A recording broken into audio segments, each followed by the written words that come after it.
losing time, I'm fading fast. I just wanna make it last. Try to let go of the past. I close my eyes, embrace the blast. Sleepless nights and headache stack. Restlessness to hell and back. What's my purpose? What do I grab? A slippery surface, a heart attack.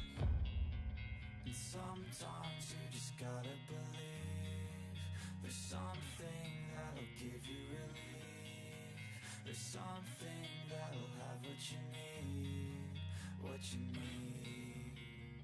We're broken, it's tragic, we're not all elastic, but maybe there's magic. Believe you could have it, and I know of sadness, the anxious and panic, the infinite vastness of all that is blackness. What's up, cool people? My name's Matt, aka That Random Christian Gamer. Welcome to tonight's live stream. So, I'm back to my normal schedule this week, at least for the most part. Normal stream schedule, at least. So, no weird, like, putting all of, well, I shouldn't say weird, but none of that pushing all of my recordings into one live stream stuff that I've been doing for the past couple of streams. So, tonight, we've got some Bible study lined up. We're continuing our way through the Bible. Hi, Seth. We currently find ourselves in the book of Esther, and we'll be looking at chapters 5 and 6 today. And after that's done, apparently, Steam's Next Fest, or another Next Fest, for, like, I know I've done some games from a Steam Next Fest before. I don't know how often they do this, but it seems like it's got to be more than once a year. This is at least the second time that I've done one, so maybe it's twice a year, I don't know. Anyway, but because that is here and happening right now, has been all this week, I think, I'm going to check out a game demo or two from said Next Fest games. The first one that I've got lined up, hey, First Blood, or whatever you prefer to be. They Drew First Blood, I know is your full username. Anyway, hope you're doing well. Okay, September and February seem to be the Next Fest, or at least the ones that I've done. September, I guess, was the first one that I did. That seems about right, because it's been a while, but like not so long ago that I'm like, wait, did I do one of these? I know I definitely did. So yeah, the first game I've got lined up, I didn't necessarily look a whole lot into it. It said that it was like part card game, part city builder. So that, I don't know, we'll just have to see how that one goes and how it actually plays out and all that. The second game I've got lined up, in case that one winds up being short or I feel like moving on from it after a little while, is just a simple kind of platforming type game called Croak. So we may or may not see that one. Depends on how things go tonight. But anyway, that's the plan for the evening. All that in like a couple of hours. Next Fest goes on until 1 p.m. on Monday, Eastern Standard Time. Okay. But yeah, I think it started this past Monday. So anyway, yeah, I'll go ahead, run the early ad break on Twitch, and then we'll hop into some Bible study, and after that comes Steam games. So, Twitch folks, I'll see y'all in a little bit. There we go. Okay. Ad break has begun. Get me a little water here. All right.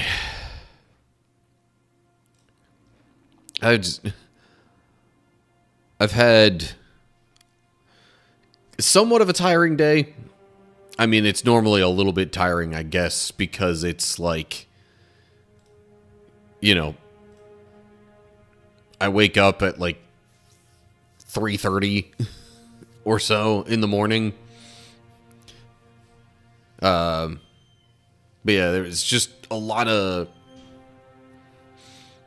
little pieces of things moving around. I think I'd call it more like a little bit more mentally tiring than physically. But there was also some physical activity involved. We got certain parts in that it was just like, well, they're just going to sit here on a pallet if I don't sort them out. But it was like, 2 pallets, each piled like to at least 3/4 of my height. And I'm 5'10"-ish. So, anyway. All that to say, apologies if I'm slightly lacking energy. Not that I'm the most energetic guy out there most of the time anyway. But, yeah. It was an interesting day, though. I can't say it was boring or that it was even a bad day. Just a little tiring. So anyway, okay. I think we're about ready to hop into some Bible study here. So let's get rolling. We are looking at Esther chapter 5. Now, events in Esther up to this point.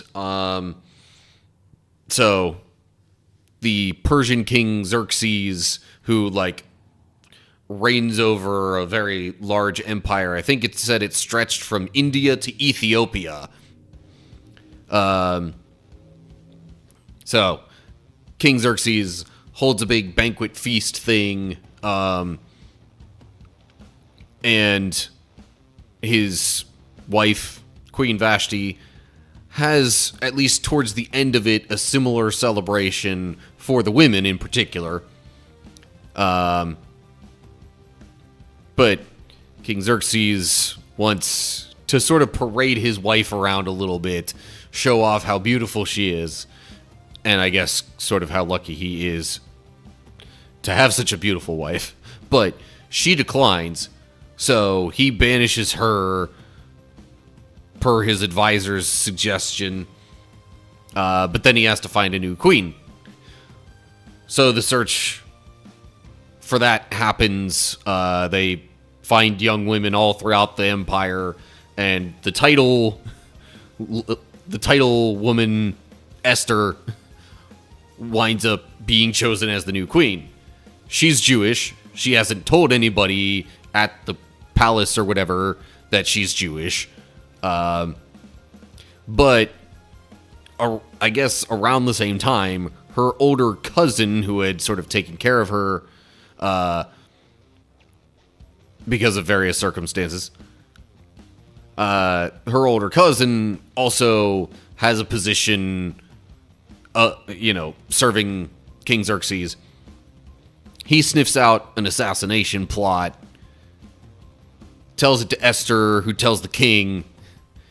So his life is saved, and then, Mordecai looks good because of that. I think maybe he even gets promoted. Not 100% sure on that. But then this other guy, Haman, who's like the king's right-hand man, basically requires that everybody bow in his presence. Mordecai doesn't do it because, he's a good, God-fearing man who knows he's not supposed to bow to anyone but God. So Mordecai doesn't bow to this guy. Haman doesn't like it. And he's not satisfied with just killing Mordecai for it. No. He hatches a plan to get all the Jews killed. Roughly a year from when he initially has the idea.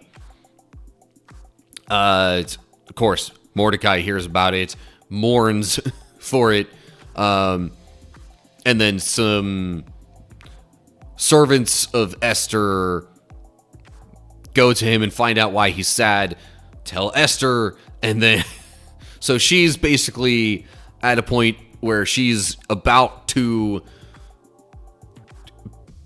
plead with the king some way or another to cancel this plan and, like, you know, save her people, her fellow Jews. So that's where things have left off.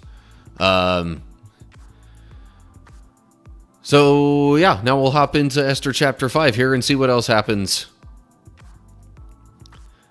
On the third day of the fast, so Esther requested a fast of Mordecai and her fellow Jews. Anyway, on the third day of the fast, Esther put on her royal robes and entered the inner court of the palace, just across from the king's hall. The king was sitting on his royal throne facing the entrance. When he saw Queen Esther standing there in the inner court, he welcomed her and held out the gold scepter to her. So Esther approached and touched the end of the scepter. Now, the whole holding out the scepter thing is important because, as it was noted a chapter or two ago, actually, I think it was chapter 4,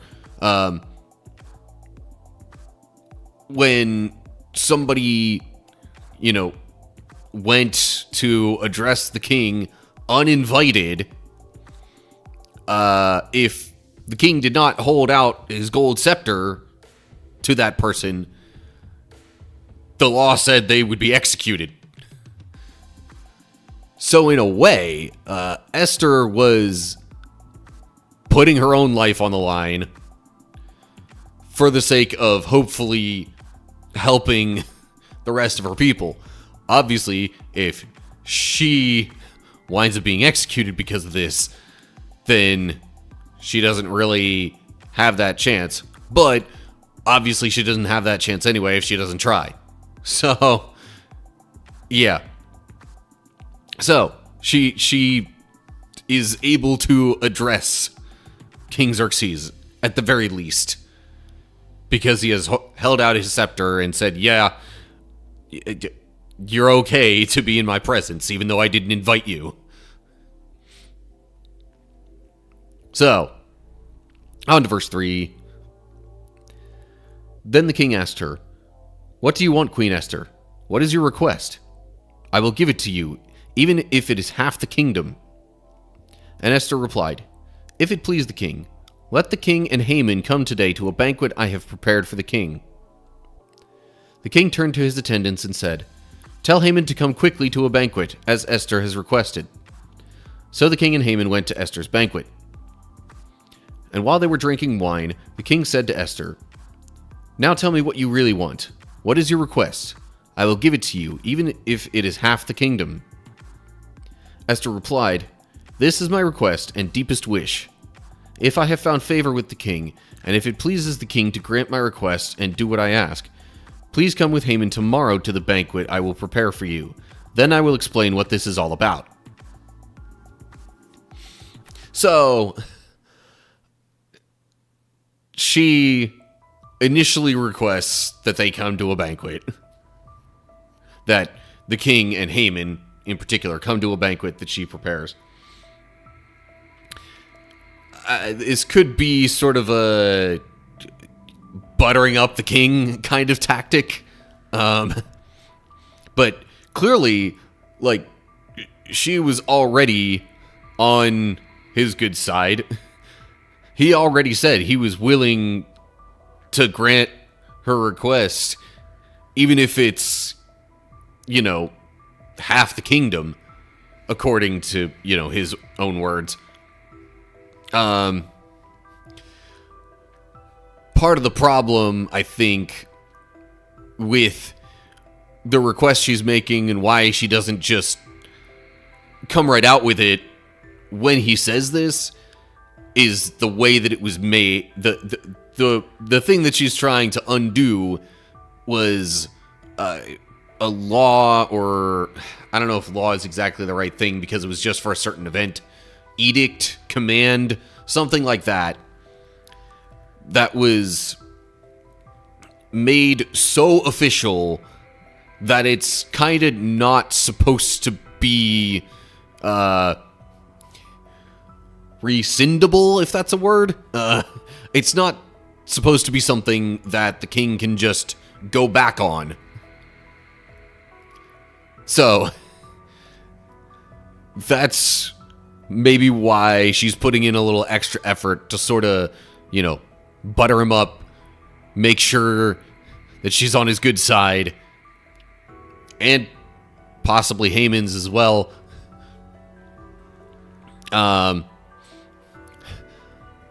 Or maybe she has more planned at the next day's banquet. But I'm trying not to get ahead of things. In any case, yeah.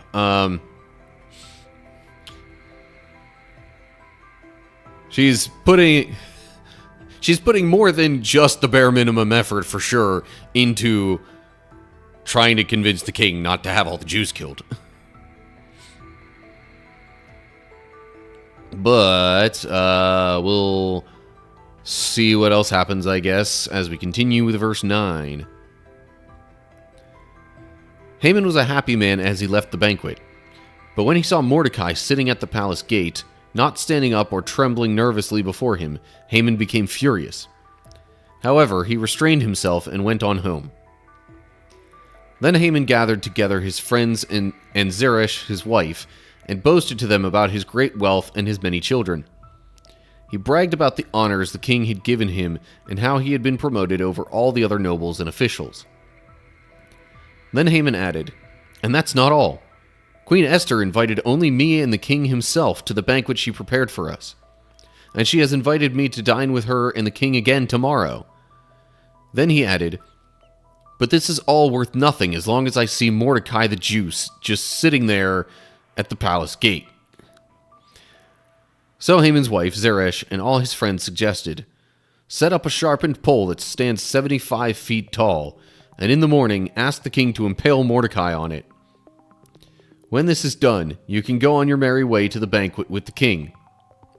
This pleased Haman, and he ordered the pole set up. Okay, hold up. 75 feet for a pole, that is... why that tall? Hebrews just says 50 cubits, and I gather 75 feet is the conversion there. I will trust, the translators and their efforts in that. But, why 75 feet? Did he want it to just, That would pretty much require getting up on either scaffolding or some other really tall building and, tossing Mordecai off the top of it. I guess maybe then the idea was that, Mordecai's lifeless body would just stay there as a reminder to other people who saw it, which was pretty likely given how high up it was. Anyway, a reminder to them that they should do what Haman wants. Yeah, so in short, probably for some sort of symbol of power. Haman's power in particular. But, yeah, anyway. Alright. Focus off of just that now. So, of course, Haman is enjoying all the privileges that he has of his position, and he thinks he's extra special because only he and the king were invited to Esther's banquet. Maybe he thinks he's on really good terms with Esther too, or that Esther also sees him as roughly the level of important person that he thinks he himself is. But yeah, but apparently he really dislikes Mordecai, and the fact that Mordecai won't bow for him. Yeah, I mean, I guess Mordecai sitting and not, standing or anything like that, once again, is a sign that Mordecai doesn't really revere Haman in the way that Haman wants him to.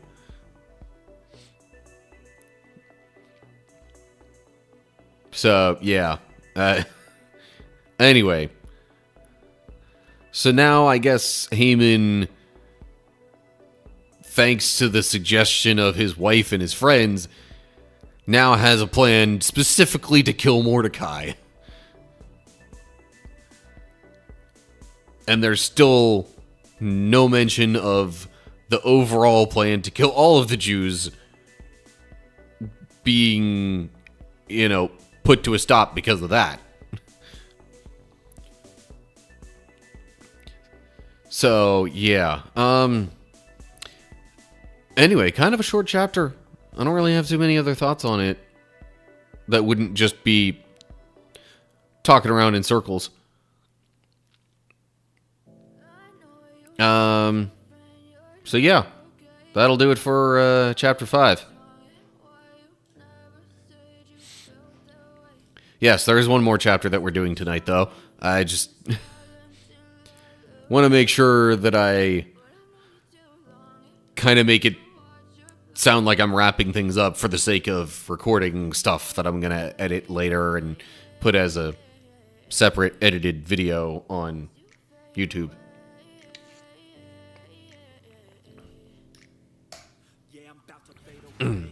Okay, on to the next one. Okay, we have reached Esther chapter 6 now. And, so, recap. Esther is queen of King Xerxes, who's ruling over a rather large empire. Her older cousin, Mordecai, also has a position serving the king. But this one guy, Haman, who King Xerxes made like his right-hand man, essentially commanded that everybody bow before him. Mordecai doesn't do that, though. And Haman doesn't like that Mordecai doesn't do that. So he has... Well, first... he made a plot to just kill all the Jews, because he's like, well, maybe this is just a Jewish thing. But also, Mordecai and Esther find out, and Esther's basically in the best position to ask the king to stop this plan. So, she, in an effort to get on his good side, or even get further on the king's good side, invites him and Haman to a banquet. Actually then follows that up with saying she wants to invite them to another banquet the next day. And then she says she'll reveal what her actual request is. Meanwhile, Haman leaves the first day's banquet, sees Mordecai just sitting there, not standing, bowing, shaking in his boots, figuratively speaking, none of that. So now, per the suggestion of his friends, he has a plot to kill Mordecai specifically the next day. And that's what leads us into Esther chapter 6 here. So, here we go. That night, being, the night after Esther's first banquet, that night the king had trouble sleeping. So he ordered an attendant to bring the book of the history of his reign so it could be read to him. In those records, he discovered an account of how Mordecai had exposed the plot of Bigthana and Teresh, two of the eunuchs who guarded the door to the king's private quarters. They had plotted to assassinate King Xerxes. What reward or recognition did we ever give Mordecai for this? The king asked. His attendants replied, "Nothing has been done for him." "Who is that in the outer court?" the king inquired. As it happened, Haman had just arrived in the outer court of the palace to ask the king to impale Mordecai on the pole he had prepared. I don't know if this is going to go the way Haman envisions, considering King Xerxes has just happened upon this bit of information. That Mordecai kind of saved his life and hadn't been rewarded for it. But Haman is none the wiser at the moment. He's still planning to ask to kill Mordecai.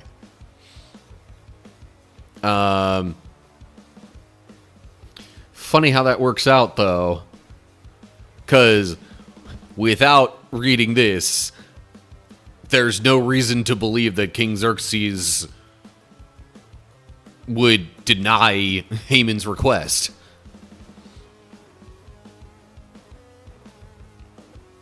But, yeah, there's that,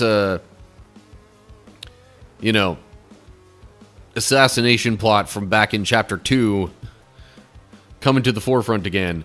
And also, this answers my question, or my thought from before about whether or not Mordecai had gotten any sort of recognition from that, from that report that saved the king's life. And the answer was not really. I mean, I guess it was officially noted at least, but nothing was really done for him. So, let's see what the exchange between Haman and the king ends up being as we continue with verse 5. So the attendants replied to the king, "Haman is out in the court." "Bring him in," the king ordered. So Haman came in, and the king said, "What should I do to honor a man who truly pleases me?" Haman thought to himself, "Whom would the king wish to honor more than me?" So he replied, "If the king wishes to honor someone, he should bring out one of the king's own royal robes, as well as a horse that the king himself has ridden, one with a royal emblem on its head.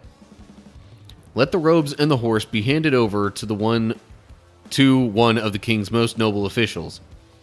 And let him see that the man whom the king wishes to honor is dressed in the king's robes and led through the city square on the king's horse. Have the officials shout as they go, 'This is what the king does for someone he wishes to honor.'"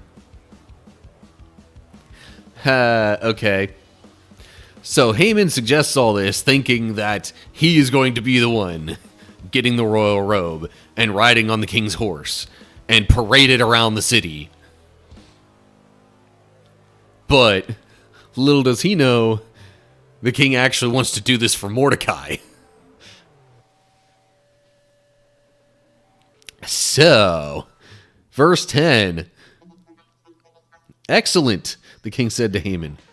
"Quick, take the robes and my horse, and do just as you have said for Mordecai the Jew, who sits at the gate of the palace. Leave out nothing you have suggested." So Haman took the robes and put them on Mordecai, placed him on the king's own horse, and led him through the city square, shouting, "This is what the king does for someone he wishes to honor." Afterward, Mordecai returned to the palace gate, but Haman hurried home dejected and completely humiliated. When Haman told his wife Zeresh and all his friends what had happened, his wise advisors and his wife said, "Since Mordecai, this man who has humiliated you, is of Jewish birth, you will never succeed in your plans against him. It will be fatal to continue opposing him." While they were still talking, the king's eunuchs arrived and quickly took Haman to the banquet Esther had prepared. The second banquet, which we're actually not even going to get to in this chapter. So, yeah. Not only did Haman not get honored like he thought he was going to, Mordecai gets the honor. So, that in and of itself was probably just disgusting to him. But on top of that, he himself was the one who put on the robe and went with Mordecai parading around the city saying that that's what it looks like when the king wants to honor somebody. What Mordecai looked like right there with the royal robe on the king's horse. Like, so I'm surprised he wasn't literally sick to his stomach because of all this. And, of course, that also just completely shot down whatever he was going to say to the king, because he didn't even get the chance to say what he was going to say to the king.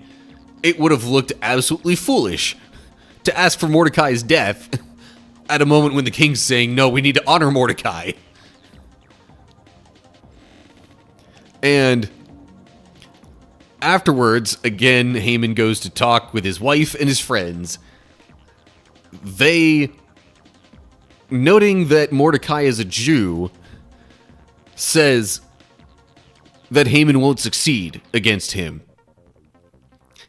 And I think it's essentially because they at least have some notion of exactly the latest chat comment right now. So, it's like, there have been documented cases throughout various regions of the things that God had done for his people, especially when they obeyed him. So, my guess is Haman's wife and friends kind of knew at least some of the stories like that. And because Haman's idea was essentially shot down before it even got any ground to stand on,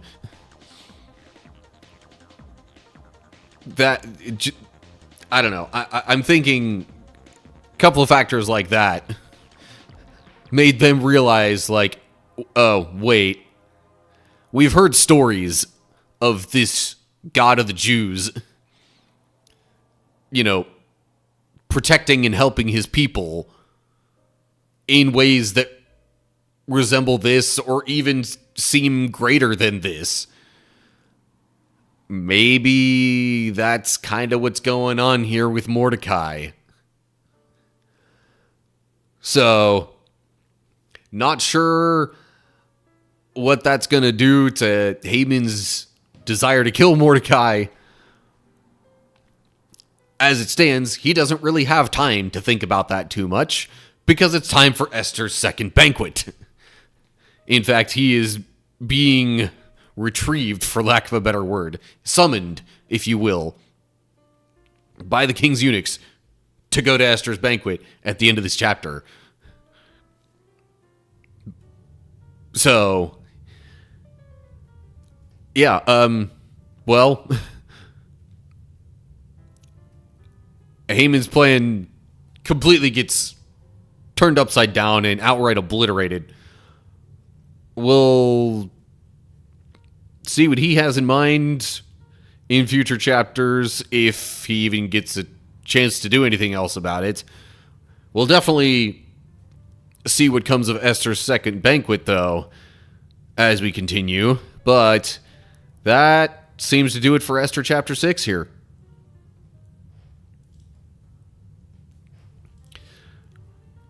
Couple of pretty short chapters. Honestly, I think most of the book of Esther is pretty short relative to a bunch of other chapters that I've read in other books leading up to this. And also, there's only 4 chapters left of Esther. So, anyway, let me not dawdle. I'm already a little bit ahead with, my Bible study recordings and such, so doing more of that just doesn't seem necessary or especially helpful for my video schedule. So, yeah, I guess it's time to maybe boot up some Steam games.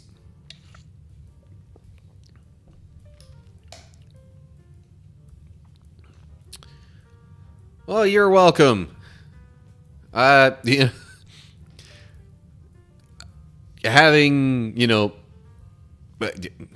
letting people listen and,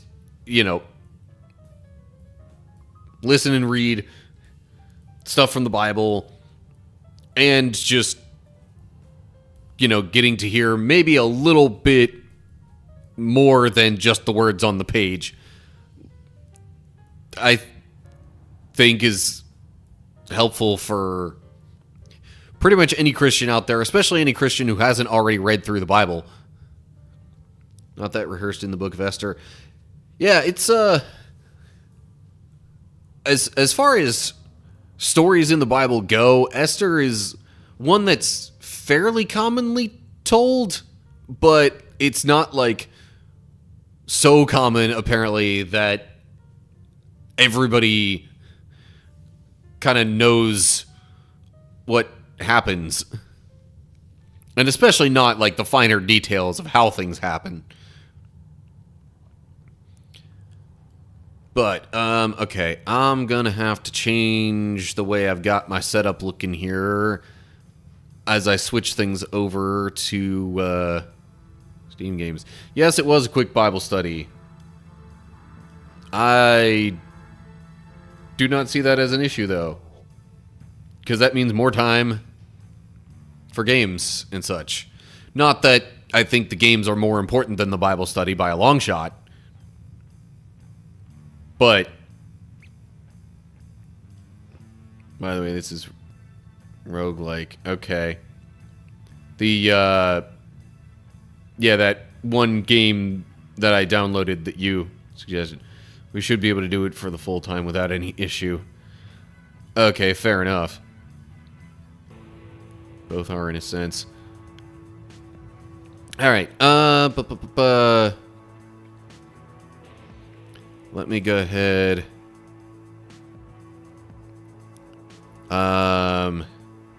Actually, I should probably... I imagine the game is going to have plenty of its own music. So I'm going to go ahead and fade out my own background music for the moment. And if it turns out that it doesn't have any, then I'll just put that back on. But booting up the first game, yeah, I'm not quite sure what like Twitch stream category would fit for something like this.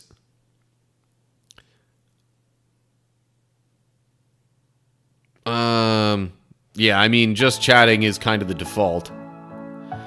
And you can very much already hear stuff from the game. I just need to not get into a certain scene yet while I figure out... Oh, right, yeah. I think that's what we found out happened before as well. So yeah, you know what? I think I'll just leave the category at just chatting on Twitch. Not gonna complicate things like that. Alright, how loud is the game for y'all? BT dubs. Here's what I've got on tap. At least to start things off. The game is called Once Upon a Kingdom.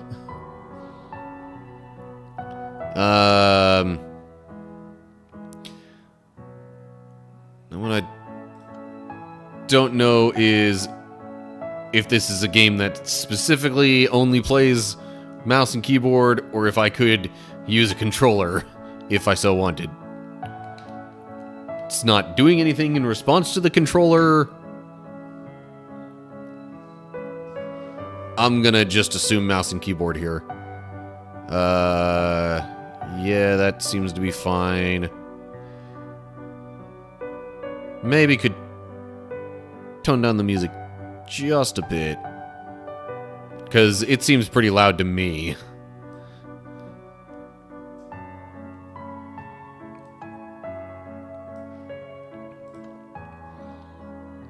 Alright, well. Okay, so there's a story mode and a sandbox mode. I mean, I see no reason to do one in particular over the other. And if we're really trying to get a sense of the game, I think the story mode is probably a better way to do that. Looks like there's a couple of different chapters, you might say, for this.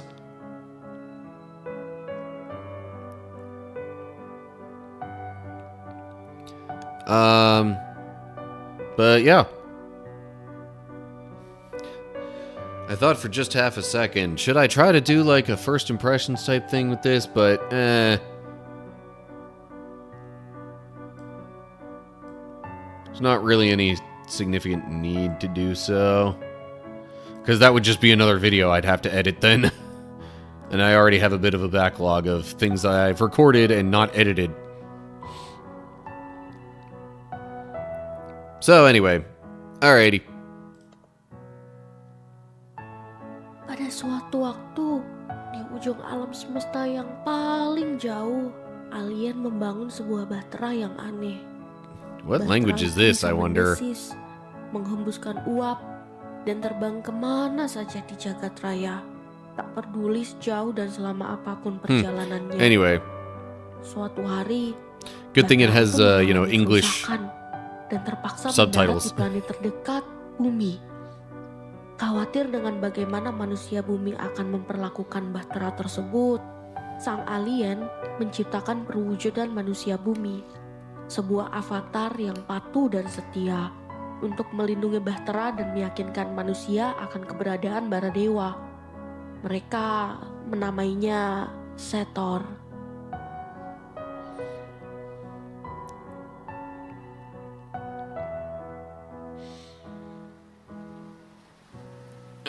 Okay. Unlocked card. Pyramid. New quest. Okay. Already have multiple arrows here. Cost free. Tooltip. Place in the center.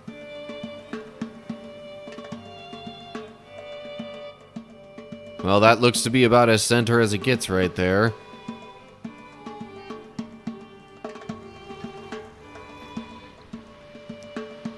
Okay. Pyramid has been built. So, now what?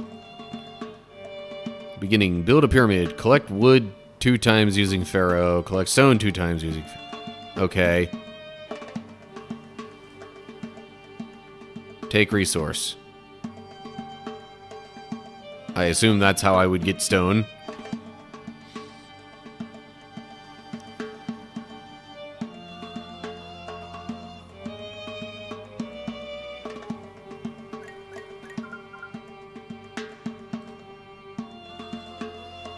Another stone.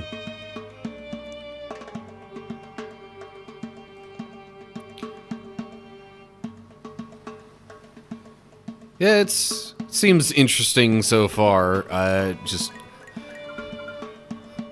do wish it took a little bit less time to get what seemed to be the basic resources, but there's also a strong likelihood that we can, improve those times later on. So what would happen if I tried... Okay. That's not showing the same kind of thing. So I'm not going to try to cut down the cactus stuff.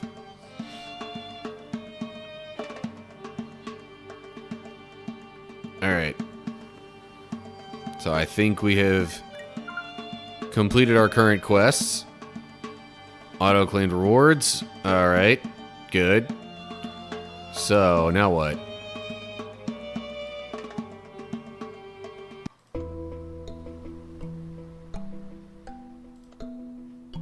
Not seeing any other quests. Day not started yet. Oh, it is nighttime now. Or at least it's getting to nighttime. Okay. Collecting more resources.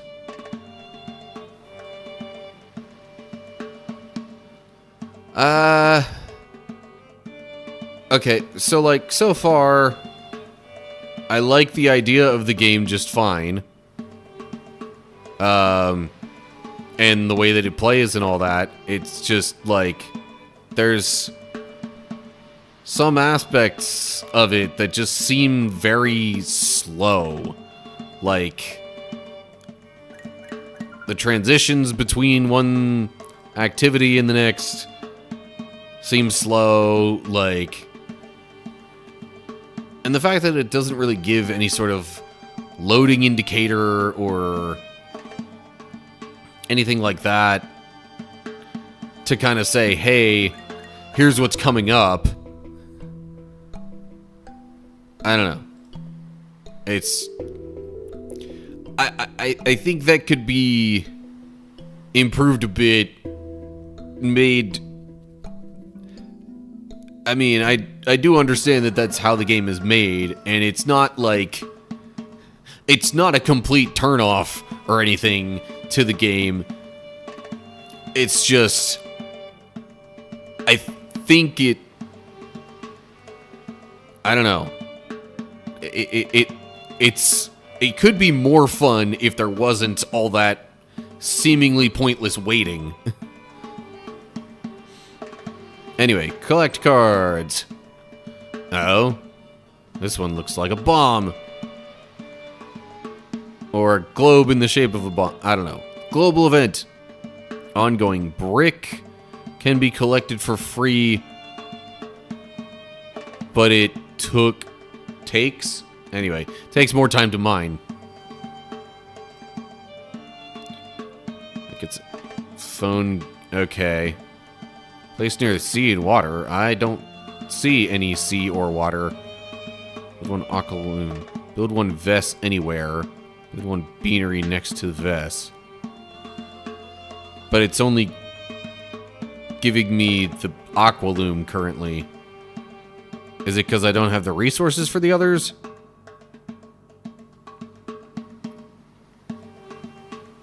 Yeah, okay. I need bricks. But where would I get bricks? Seemingly not from that. Alright, well, I guess I gotta build the aqualoom. Okay, so basically any of these edges count as water.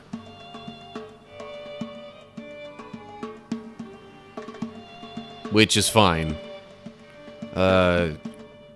Build a vest.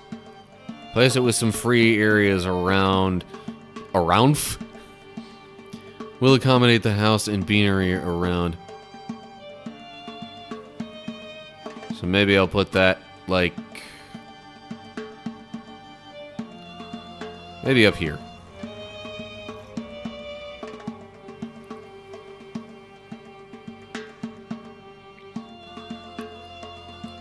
Alright, and then this needs to go directly next to the vests.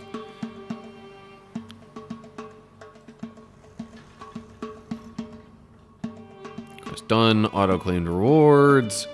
Okay.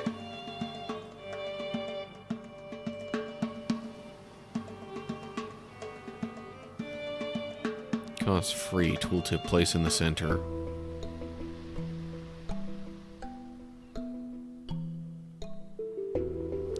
Should I have placed that event card thing? I don't know.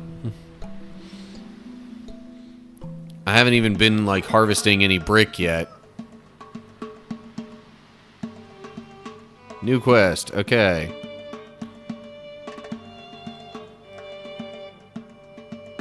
Brick can't be built for free, but it took... What happens if I use that card? Does it just stay there permanently, I guess? Alright. Gotta build a house and a lumber camp. Okay. House. Put the house,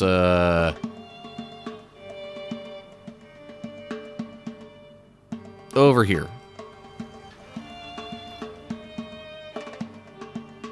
Now, lumber camp should be near trees.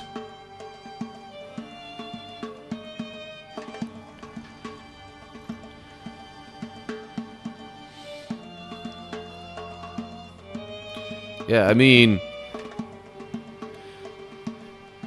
the gameplay's fine and all, and it, you know, seems to be developing. Oh, you know what? I could speed things up a bit, maybe.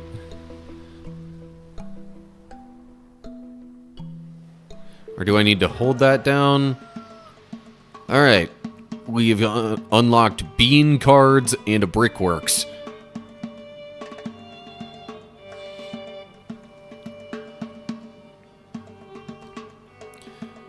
Yeah, I mean, definitely seems worth a try. I just... Art style and it, yeah. I guess I'll place that here. Yeah, the art style's kind of nice. A little bit of a 2D and a 3D environment sort of thing. Need to be placed near the beanery. Okay. Quest done. Auto-clean rewards. But I have more beans to place. Can I still place the other beans? Seems like it.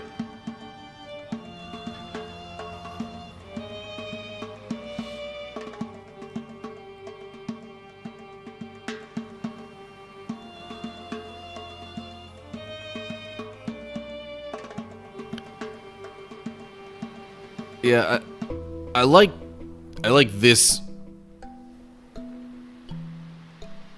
method, I guess, for lack of a better way to put it, of having a city builder type thing. There are other building games that I've seen more in like an idle style, and I don't necessarily always like how those play out.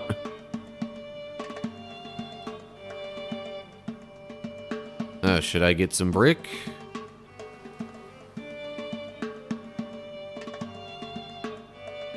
Can I get brick? I don't even know what that does.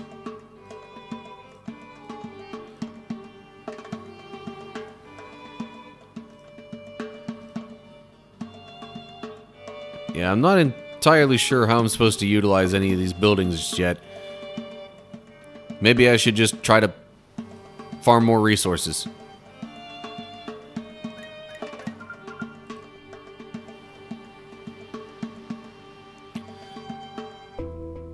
Okay.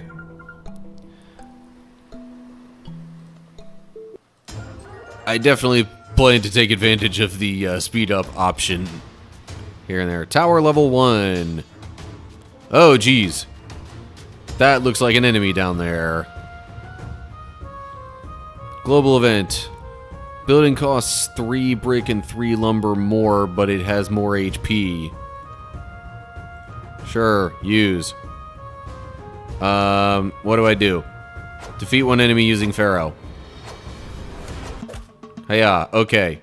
Enemy defeated. Tower. 3x3 attack area for enemies. Do they all enter from the same spot? I don't know.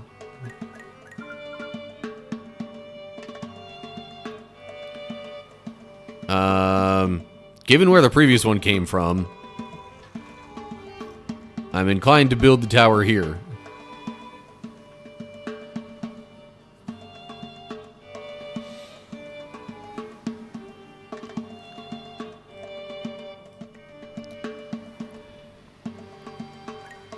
So now we got elements of...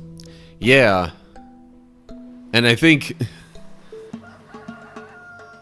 I think the tower defense part is what kind of caught my attention a little bit. Still enough time, prepare your defenses. Okay. And how does one suggest I do that?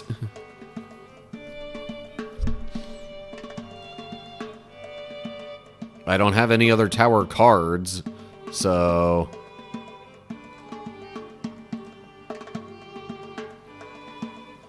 Also a good place to yell at passerby. Okay.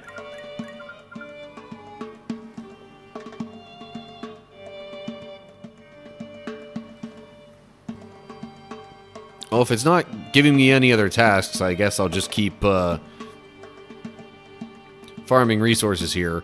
Wood in particular was mentioned, so I figure that is something I should especially work on.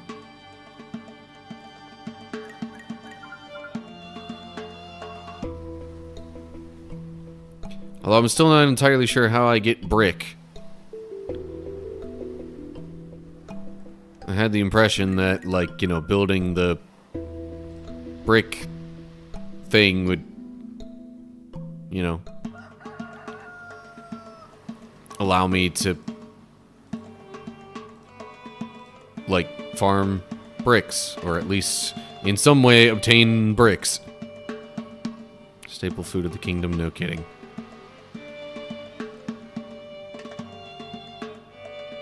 Oh, geez, I can buy more land?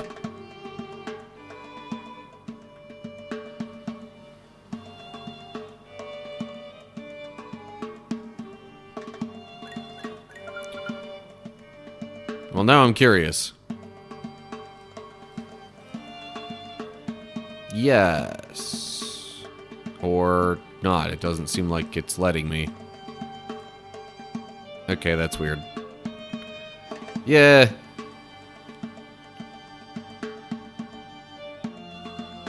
I like the idea in the gameplay. It's just definitely could use some polish, I would say. It is just a demo, though. Maybe it'll be a bit better upon the final release.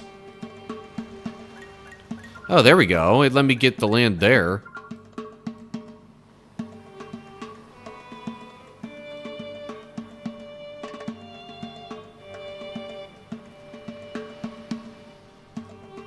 How about here? Yeah, okay. I don't know what the problem was before. Oh, hello. Buy one card from the shop. Oh, I can buy cards now. Got... Yeah, let's buy a tower. I might want a couple of those.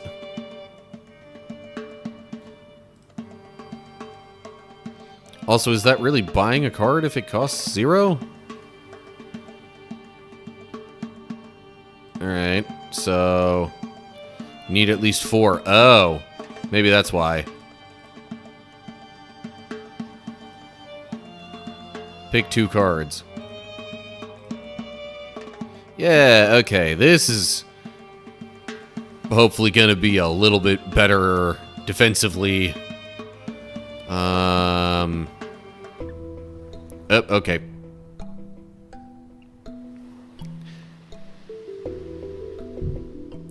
It just kind of sprung that quest out of nowhere a little bit, in my opinion. Setelah Bahtera untuk mendarat di bumi, kadang ia bertanya, kenapa aku harus jadi pemimpin bagi orang-orang ini?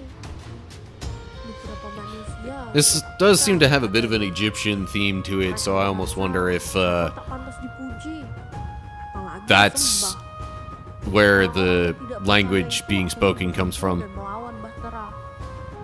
Mereka lemah, tapi Setor tahu banyak orang bisa menjadi kuat bila bersatu. Meski begitu, Setor tahu bagaimana cara menghadapinya. Menara penjaga akan melindungi jalan-jalan dari para pemuja itu. Wajah mereka merah menyala dengan senyum jahat. Siapapun yang menatap mata mereka. Yeah, they don't look so red in this scene, but Mereka the terbang one enemy that I actually saw before definitely had a red face. dan sejak saat menamai diri mereka para penyembah matahari. Anyway, I should build some towers.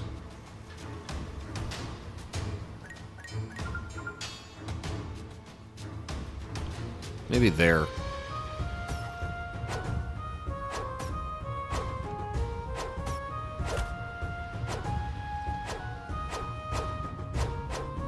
Okay.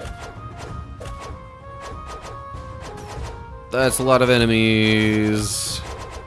And they're messing up my buildings.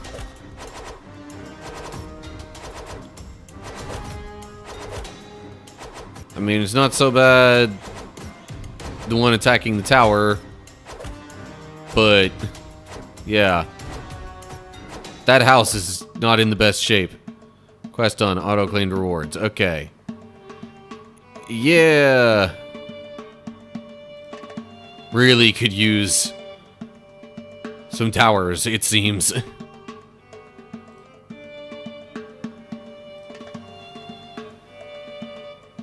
Okay, let's put another tower here. Another tower up here, maybe. That one will help protect this building, I guess.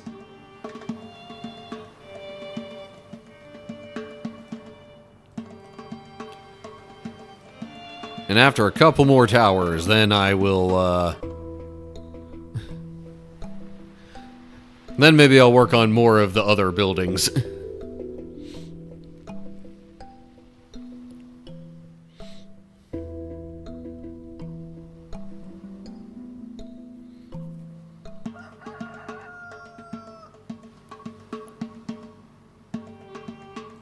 All cards are unlocked. Try another card, eh?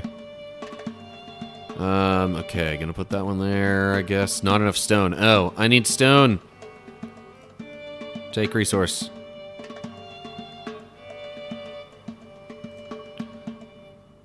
Okay. Feasting hut.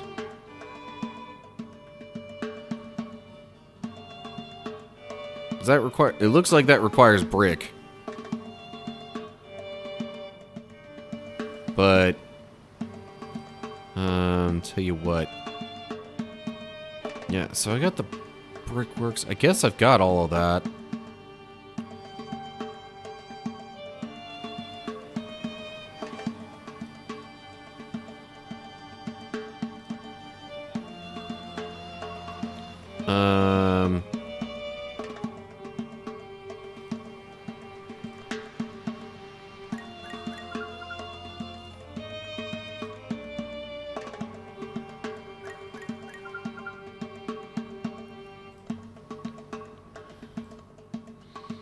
Need at least 4 cards. Okay, well.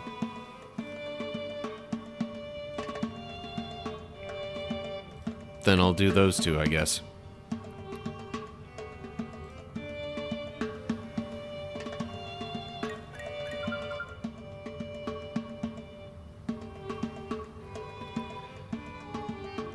Yeah, so it seems like if I'm going to be collecting any resources, it actually needs to be stone at this point.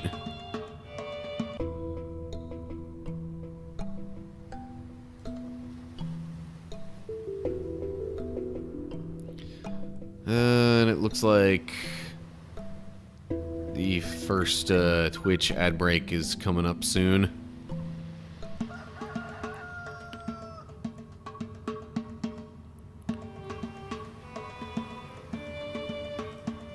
Temples. Place near resource to speed up deliveries. Oh, interesting.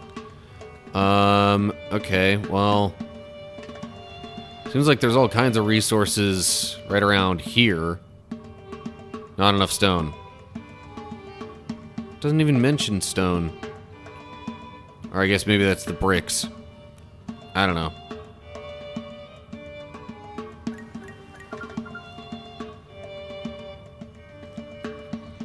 Alright, so I was gonna put another tower... like, over here, I think... Or maybe there.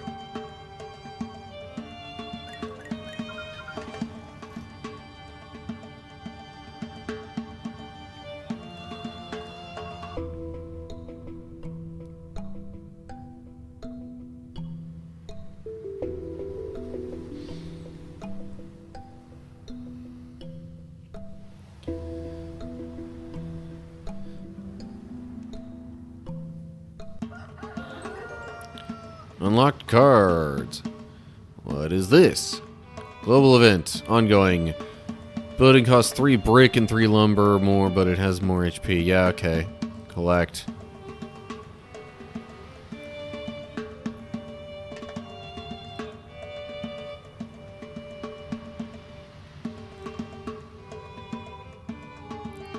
Maybe I can't use it because that was the same as the last card that I used.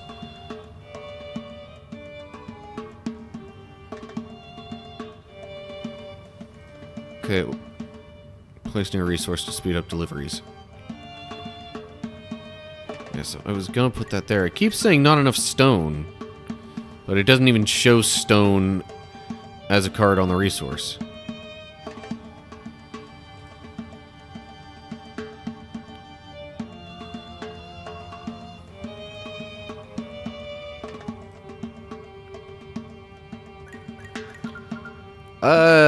It seems to be more real-time than turn-based.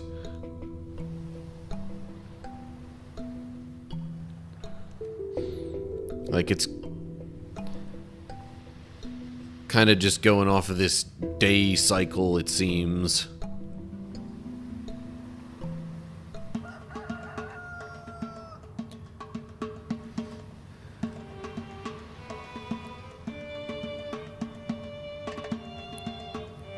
What about the feasting hut? Place it anywhere, but the worker will go here for eat when the nights come. Okay, it let me build that. Oh, hey, brick. And ad break is in progress. So I think I'm gonna maybe pause what I'm doing in the game for the moment. I don't know if that's actually really a big deal. Never mind.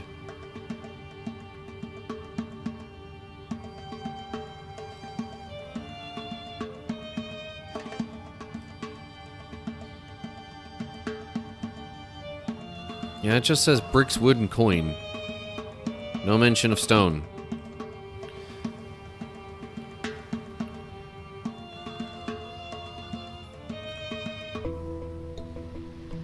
But it keeps telling me not enough stone.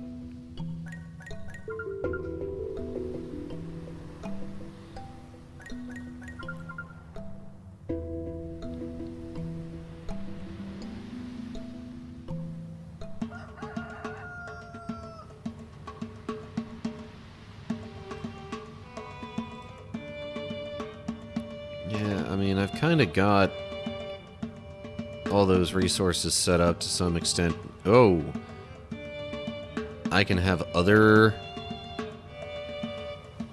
defenses now? Interesting. But those also cost quite a bit more.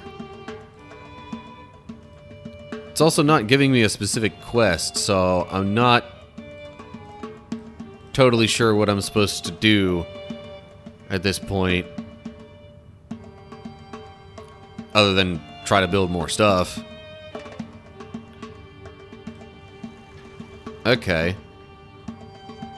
Well, that worked. Now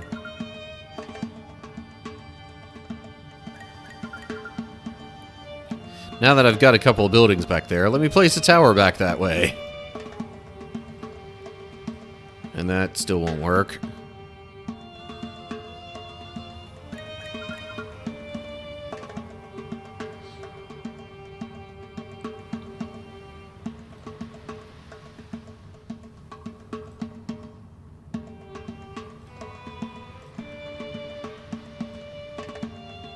Oh, right. I'm a little curious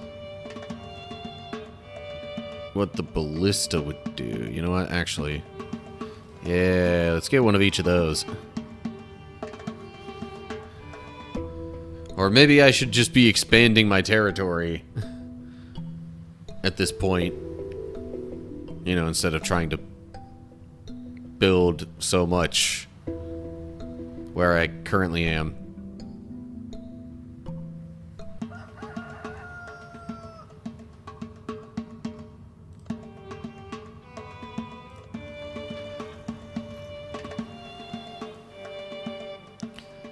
Okay. Okay, I can zoom in and out. But I can't really seem to move anywhere else.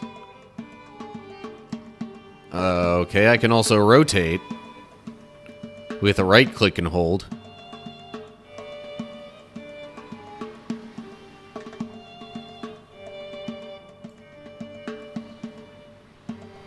I wonder what other controls there are for this now.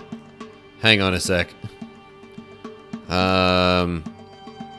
Although, am I going to lose my progress if I back out to the menu?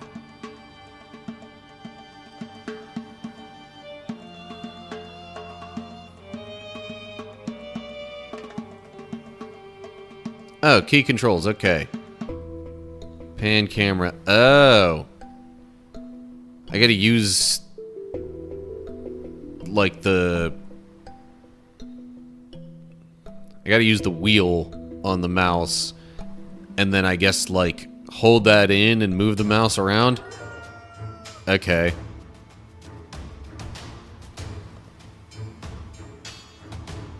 Global event. Ongoing. Get 2 brick and 2 lumber each time a building gets destroyed.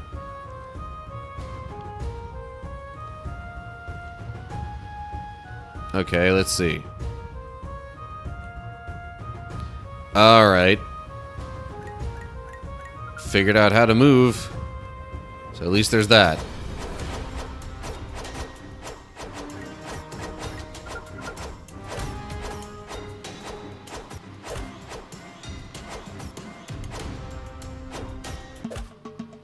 Alright, be gone.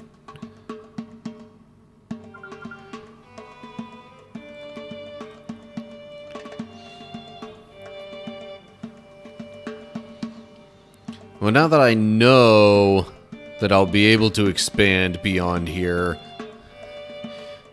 that actually makes me wonder if I should just build more stuff where I am. Tower level 2. Okay, that takes 10 bricks, 8 wood. Jeez.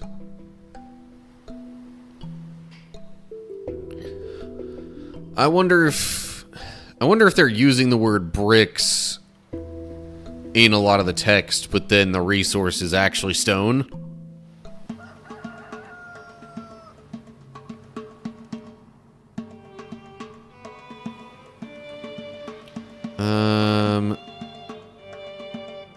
Okay.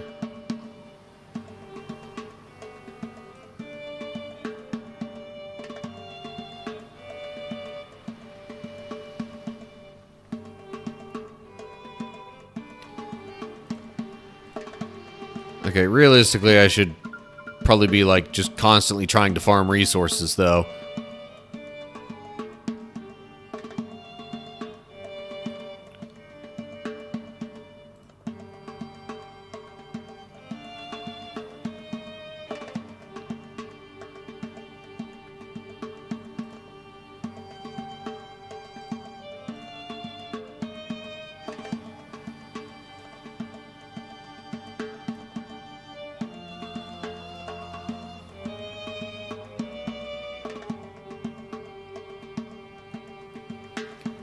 Okay, right. That needs to be near water.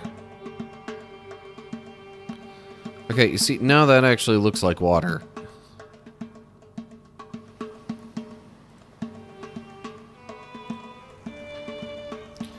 But then if I do that, it's not making more water there.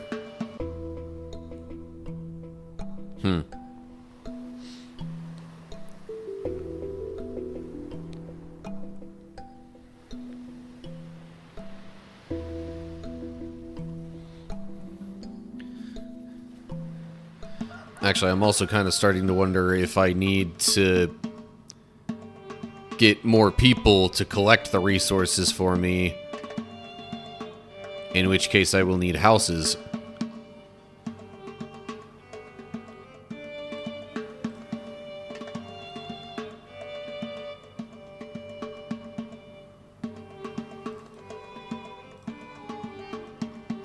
Card deck is full. Oh. Okay, I guess I need to use up some of this stuff first. Let's...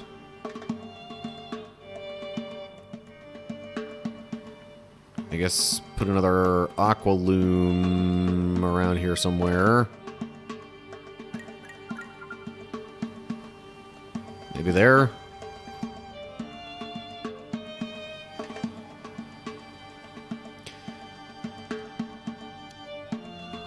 I do wonder a little bit if and when this game, you know,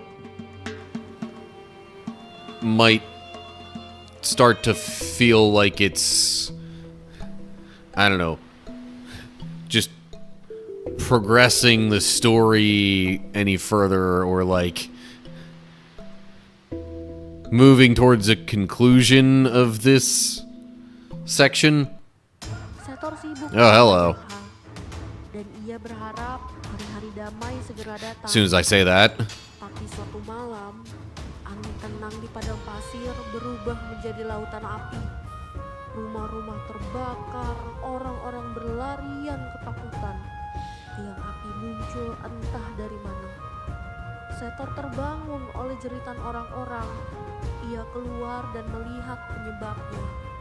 Mata para penyerang menyala, melempar bola-bola api tanpa henti. Mereka menyebut diri mereka Acolyte Matahari. Orang-orang buangan yang memiliki kekuatan. Okay, so now we've got a different, seemingly more powerful type of enemy to fight. Ia tahu bisa saja terbunuh, tapi ia tetap maju, entah untuk menjaga misi para dewa atau untuk melindungi rakyat bumi. Hanya ia yang tahu.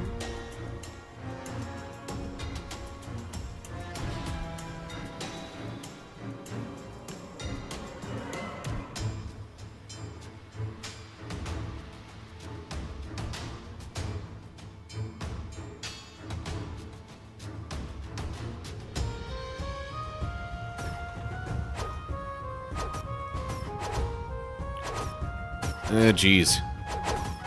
There's also just a lot more enemies coming, which is lovely for me. Not enough stone, of course.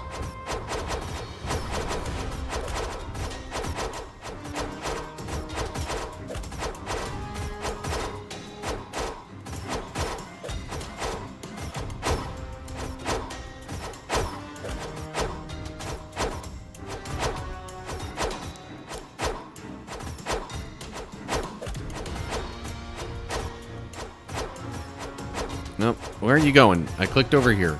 I guess I clicked too fast.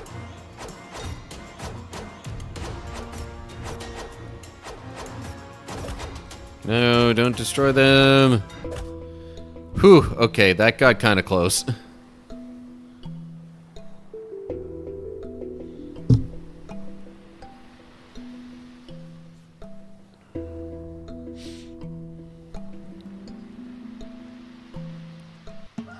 Pertarungan besar itu akhirnya usai. Oh, Great War was over. Okay. Berhasil meraih kemenangan. Dengan sisa tenaga, ia melangkah masuk ke piramida. Sebelum pergi, Setor So it seems like it's just ia tahu kerajaannya sudah kuat. like really free flowing. Maybe gives you Ia melangkah mantap menuju hints at when the enemies are coming soon and like cahaya terang menyembur kind of a dan general idea membelah langit malam. of what you could do. Kalinya orang-orang melihat Bahtera dengan But mata otherwise, mereka. just kind of lets you do it your own way. Suara bergemuruh memenuhi udara seolah langit sendiri menyambut kebangkitannya. Orang-orang menatap dengan kagum dan gentar. Mereka tahu inilah momen yang akan dikenang selamanya. Dan di sanalah perjalanan Setor berlanjut, meninggalkan kisah yang akan hidup dalam ingatan manusia. Okay. So I'm guessing maybe these other kind of stories are not, or they're not in the demo, but they would be in the full release. Sandbox, I'm guessing, would just sort of keep going until you fail.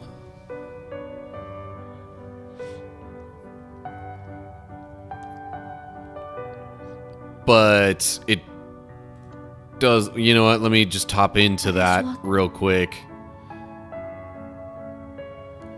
Yeah, otherwise this seems like it's gonna be really similar. So I'm just gonna go ahead and go back to the main menu, and I think I will actually just kind of leave it at that for Once Upon a Kingdom.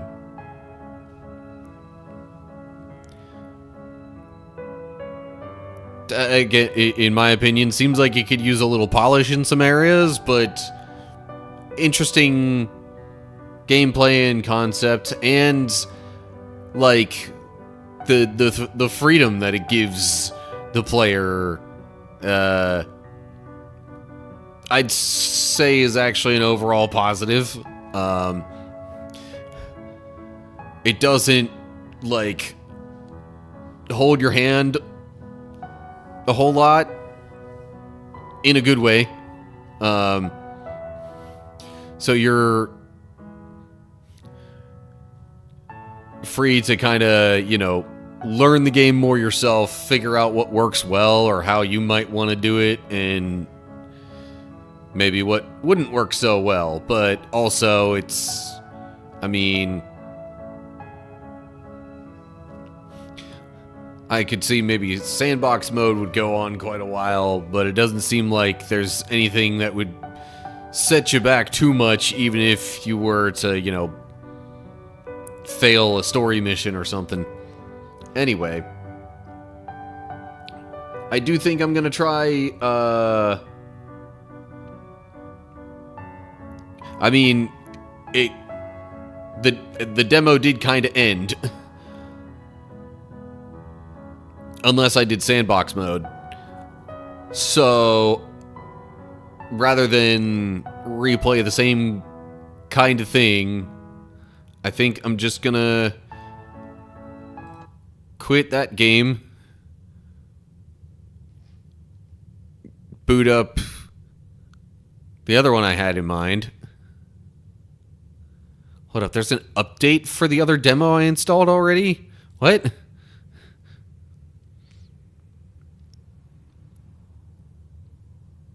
See what they do for creative endeavors. What do you mean creative endeavors?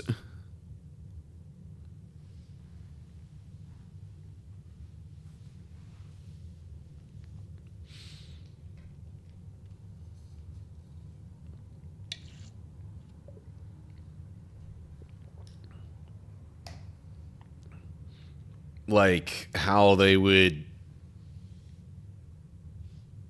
try to keep it going in sandbox mode, or I'm also not sure if, I mean, to me, sandbox for the most part just kind of implies that, you know, it's pseudo endless. But I guess it could also mean, hey, you don't need to worry about enemies so much and just build things? I don't know. I mean, the way the sandbox mode started looked the same as the way the story mode started. So I don't know if it would really be all that different. I can give it a little bit more time in sandbox mode and see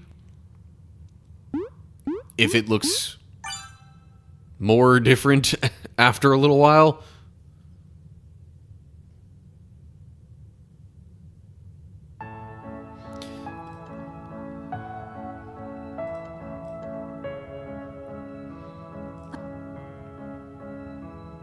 But yeah. Otherwise, I'm not sure there's a whole lot else to explore with this game. Yep. Pyramid. Boom. Okay.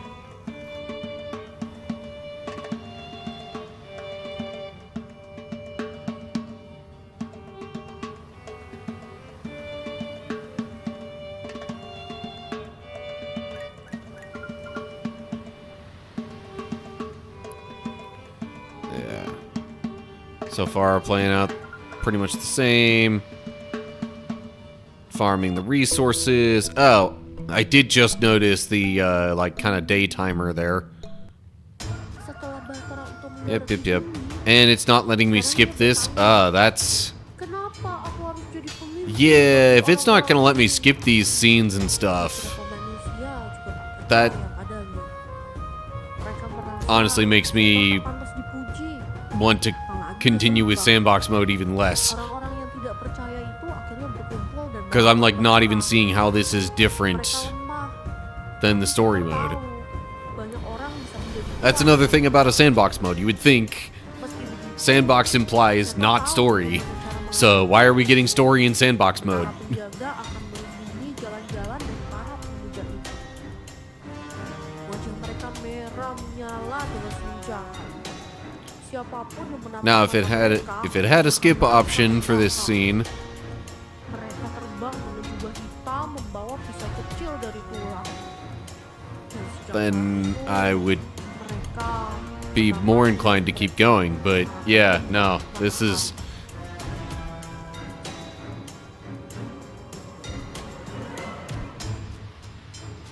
At this point, I think it's going to be more time consuming than it's worth. At least in my opinion.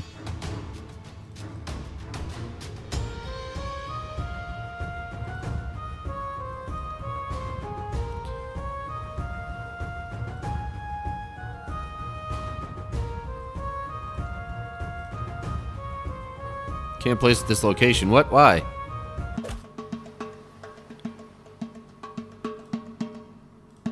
Oh, okay, whatever.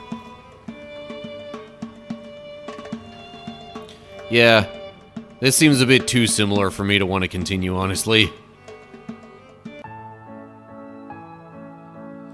Alright, instead, I'm gonna give this game a try. Grab a controller and... okay. Hopefully this one that I have plugged in will work. Alright.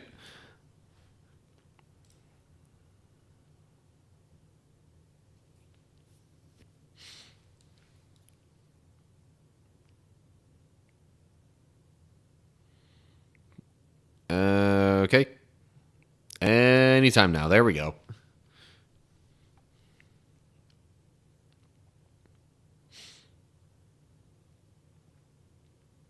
Loading.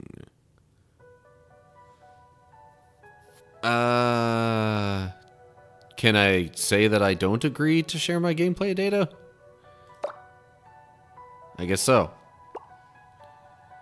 Options. Language, English, yes, please.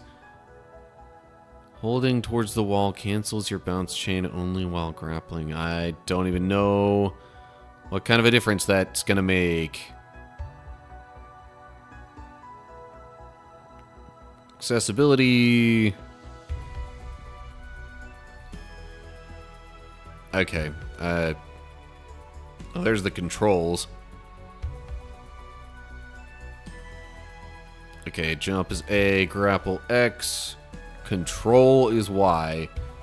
Toggle the camera is pressing the right stick in.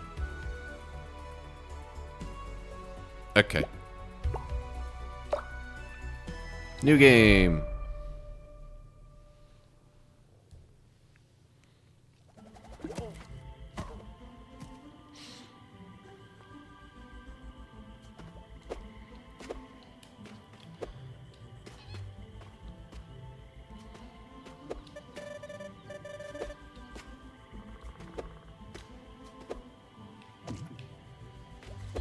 Yes, thank you for teaching me the most basic movements in a platforming game.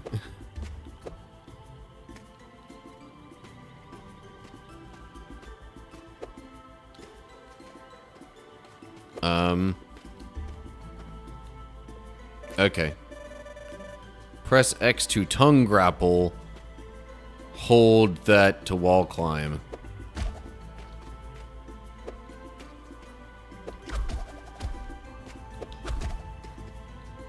Okay. What the... Okay. Super bonk. The longer you hold X, the further you're propelled.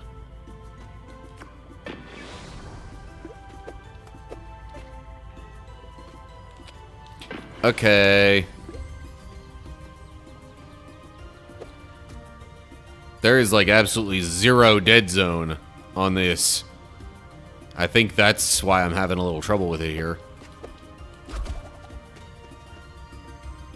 Ha, okay. That doesn't look good for me. Yeah, no, that is definitely not good. Well, okay. Yeah, so I am like barely touching the control stick, and it's making me move.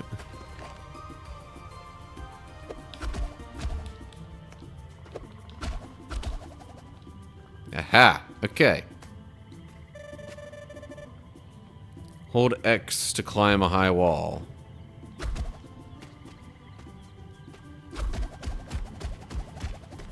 Ah, interesting. Okay. Interesting and kind of cool.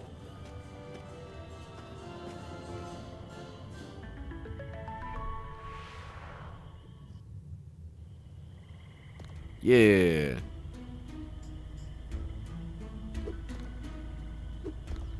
Okay, so I guess that was Swamp 1-0. Swamp 1-1.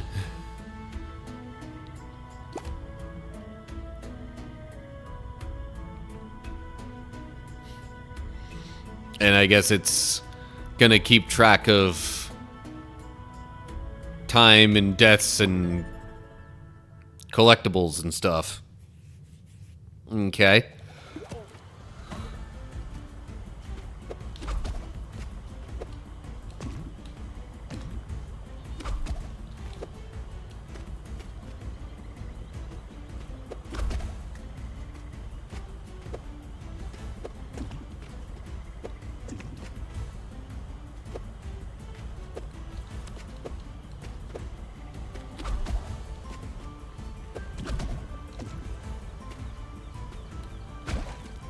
Whoa. Okay.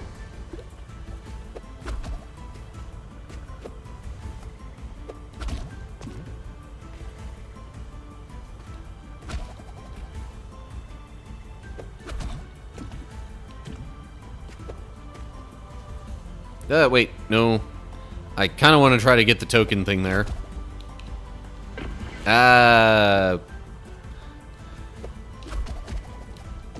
I missed. No. I think I have the right idea.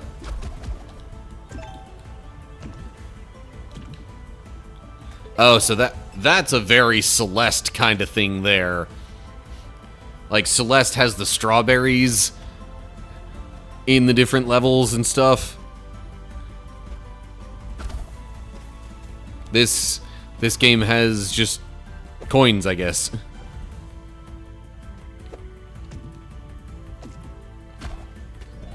Ooh, hello.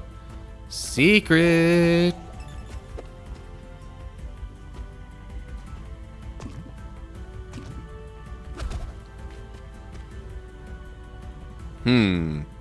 What am I supposed to do about these?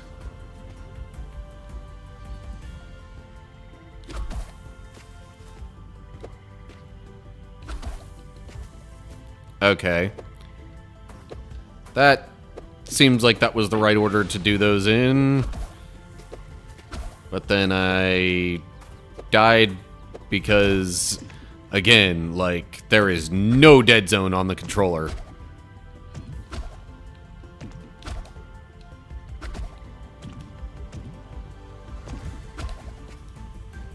Wait. I want to see. There we go. Okay. Another coin thing. Nice. Okay. Cool. Now I'll move on. Where did that go? I have no idea. It just kind of fell. Oh. No, that doesn't seem to actually do anything. Okay.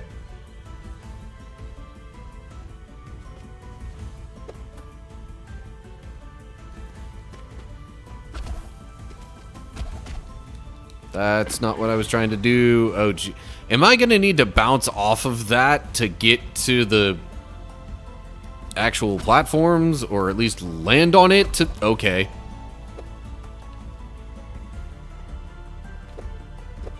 This is already starting to get a little challenging.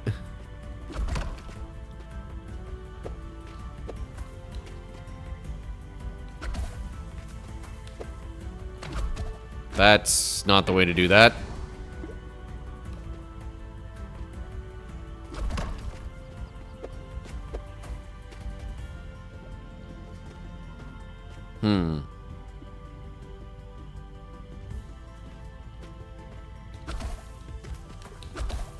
Aha! There we go. That's okay. That's a pointy thing that I don't want to touch. Huh. Alright.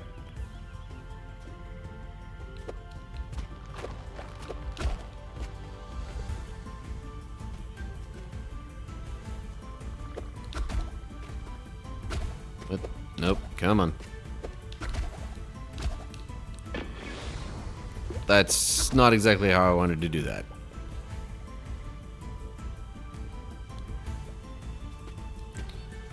Yeah, sheesh.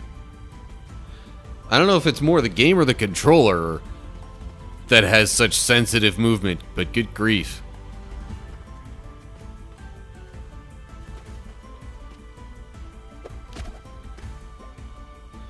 Almost makes me want to use the D-pad instead of the stick. Ah, no.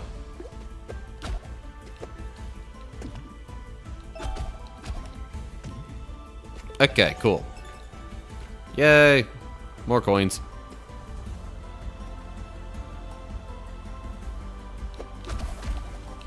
Oh, almost had that first try. That's definitely not what I wanted to do there.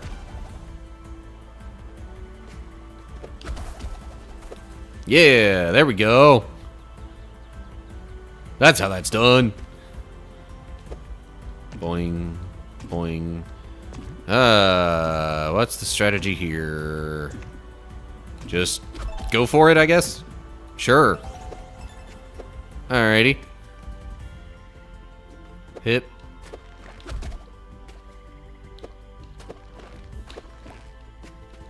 Okay.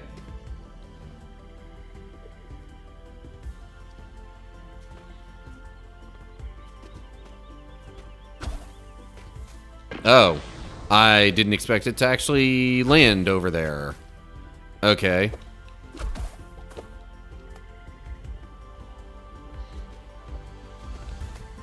Now it's pointing that way, but it looks like I could go down here. Aha, see, there's coin thing, but well, it's cheese. Apparently I need to have my thumb just completely off of the control stick when I don't want to move at all. Okay, so I'm thinking I do... but that's not gonna work. Come on. There we go. Alright.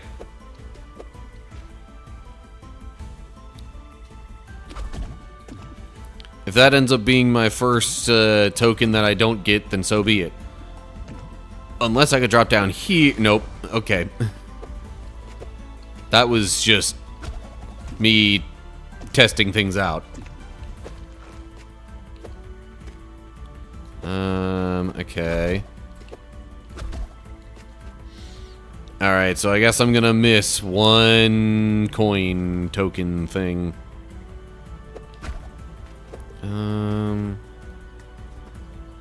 Which way do I go? Unless this is another way to get to it. No. It's pointing that direction. Doesn't seem like I'd be able to do much from this side.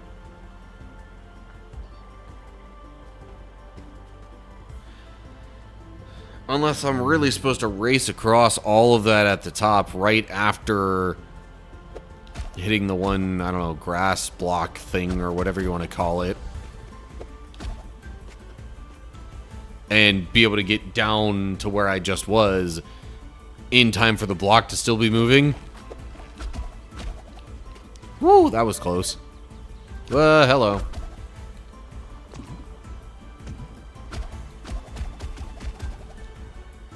Okay. Press. Oh. Okay. So this just sends out a bug that I can, like, scout with, I guess? Interesting. Okay, so yeah, drop down here, bounce. Probably go up onto this really quickly, then jump over here, bounce over that thing, and yeah. Okay. That doesn't seem too complicated.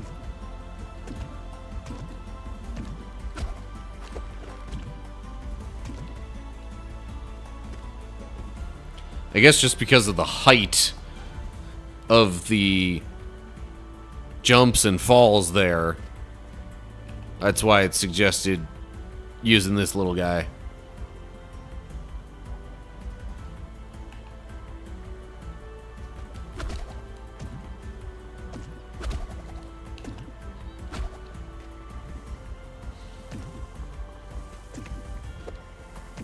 Okay. Ah, come on.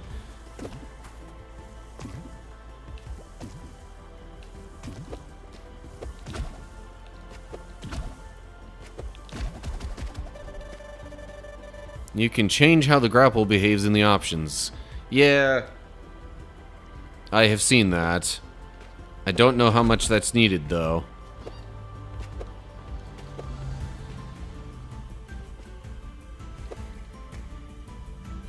This could be interesting.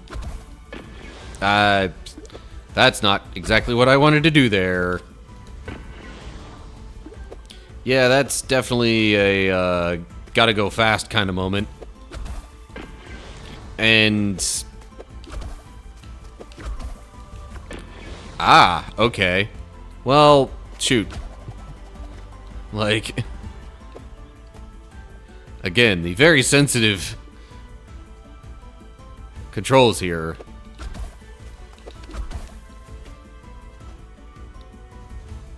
That probably makes it so I can't get over there. What do you know? Never mind, I can get over. Cool, cool. Alrighty. Now I'll go down here. Hip. Hip.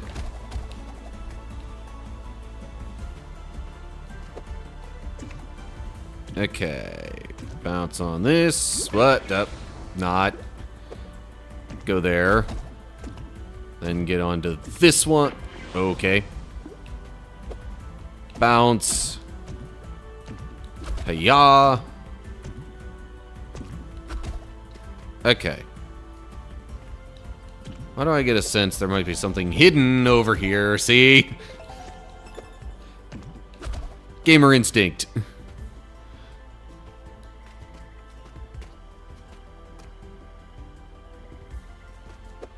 Always look for hidden stuff. And I mean, that spot was just a little too convenient / suspicious.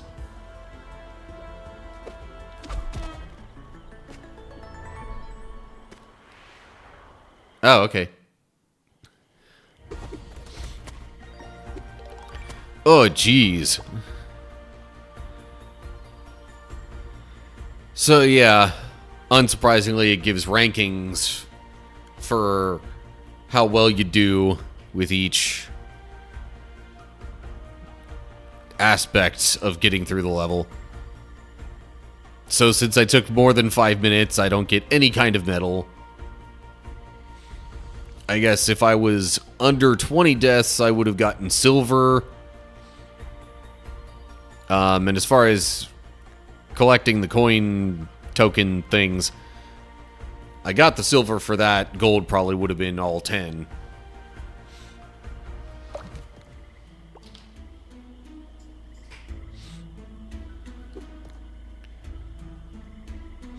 Swamp 1, 2.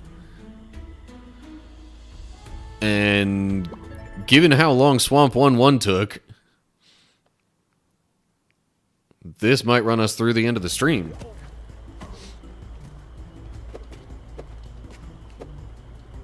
But we'll see.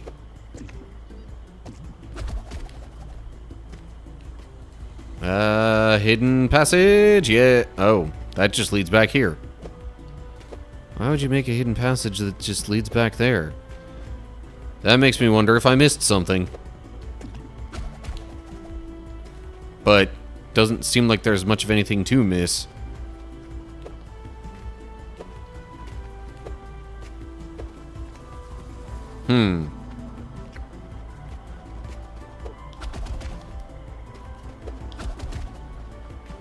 Doggone it. Okay. I'm guessing I can only bounce off of them when they're big.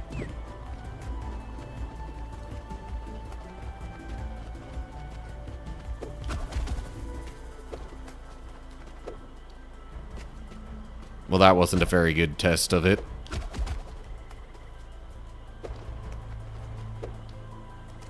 Yeah, that's definitely what it seems like.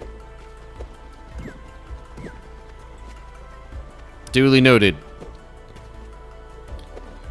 So then why was there one way over here? How would I even get to that one?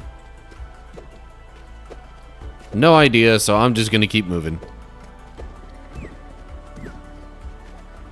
Sorry for bouncing on your head multiple times when I didn't need to.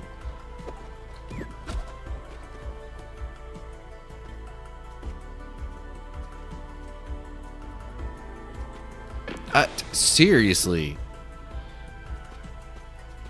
Barely even, like, resting my thumb on the stick when it sometimes just drops me off the edge like that. Aha. Well, okay, come on now. Yeah. Okay. Well, phooey. That wasn't how that was supposed to go.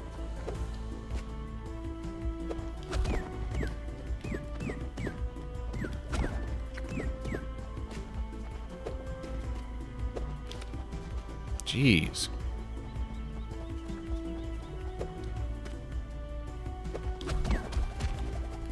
Okay.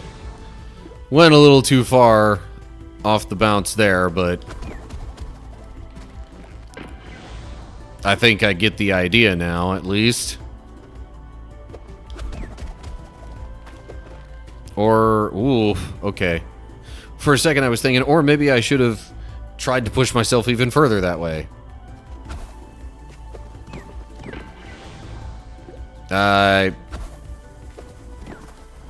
Yeah, that's probably what I'm supposed to do with it, right? Something along those lines.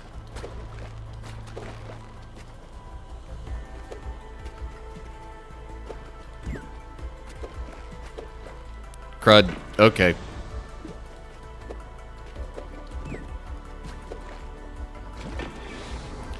Yeah, so I should just jump straight from this one. Probably do a tongue grab. Yeah, okay. Whoa. What is this? I gotta imagine those might hurt me, but also I can jump on them. So they kind of help.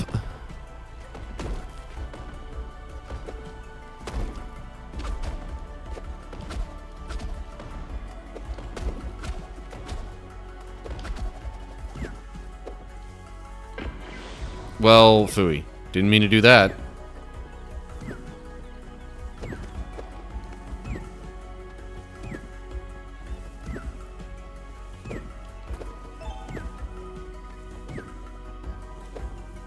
Ah, no. I jumped too soon there.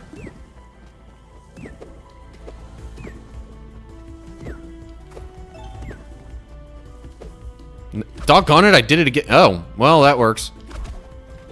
Okay. Yep, okay, those things will definitely just wreck me if I'm in their path.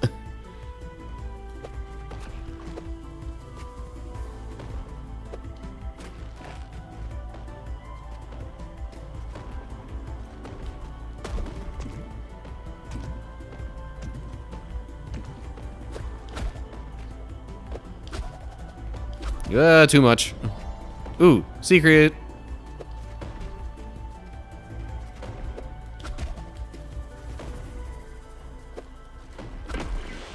Okay.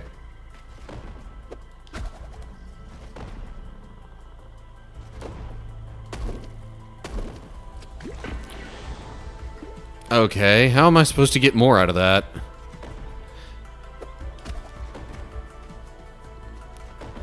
Unless... Okay, yeah. Probably gotta do some of that, but wait a little bit for it. Not that long, though.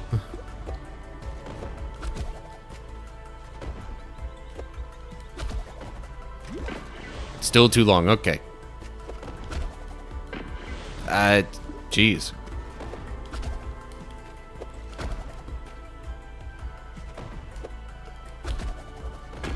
Ah, so close. Okay.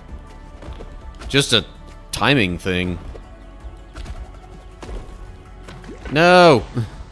I meant to keep going and bounce on the lower one there. What? Why do I keep trying to go back the other way a little bit? There we go. Okay. Cupcake? What is Cupcake? What does Cupcake do?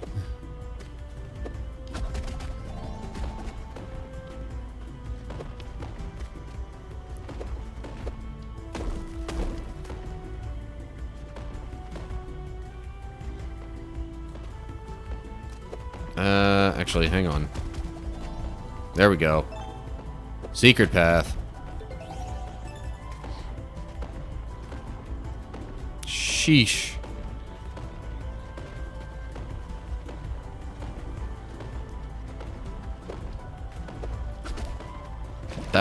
That's not at all what I was trying to do there. Oh, geez, and it makes me restart the whole room level section thing. There we go. That's what I wanted to do the first time.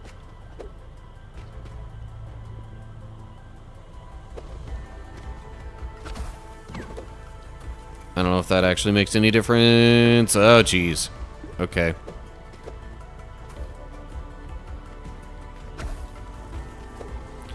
Yeah, well, chasing it down this way doesn't work. So, yeah, gotta bounce it off for the first bird for sure. Well, phooey. Doesn't matter much if I don't actually get on the thing.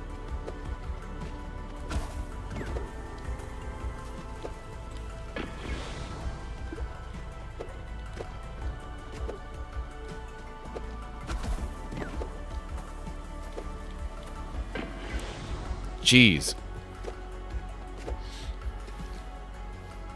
It's so tempting to want to, like, stay on the front edge of it.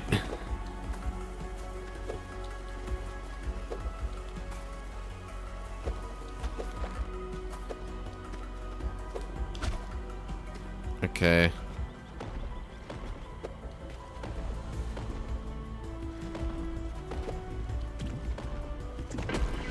That was bad timing, very bad timing.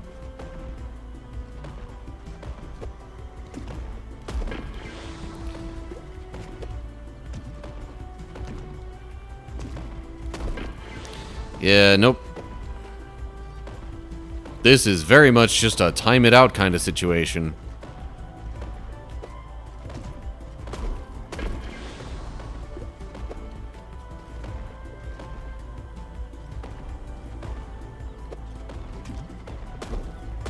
There we go, okay.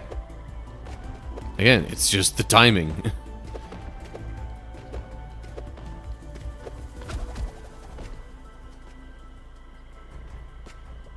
Hey, boing. Boing. Ah, crud.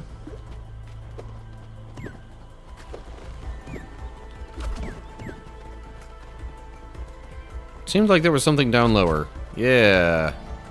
Oh, okay. There we go.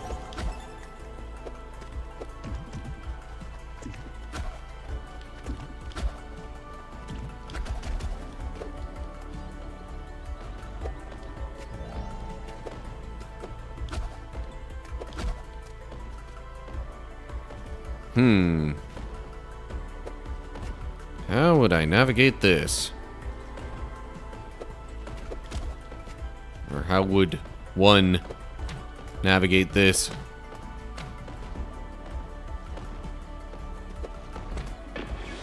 Oh, I could just jump on top of that thing. Okay.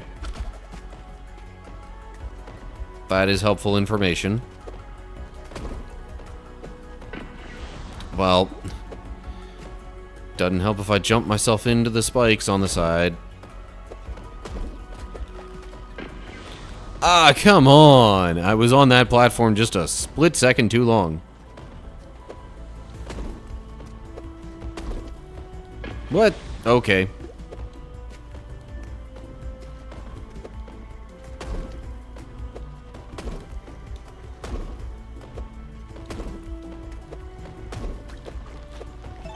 There we go.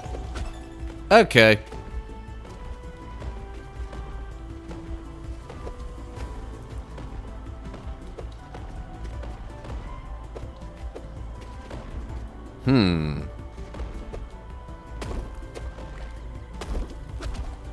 Ah, come on. It, like, kind of stalled out just a little bit. That's okay.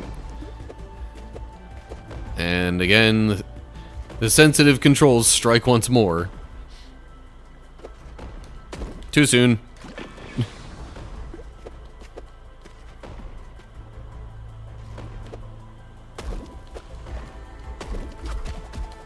Yeah, there we go. Okay. Boing. Boing. Okay.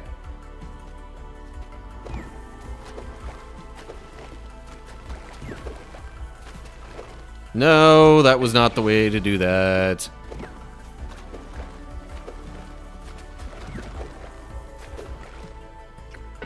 Nor was that, though.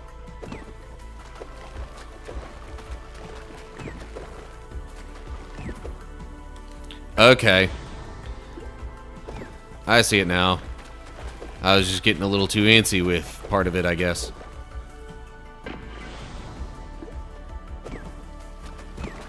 Whoops. That was a bad thing to do. Yeah, nope.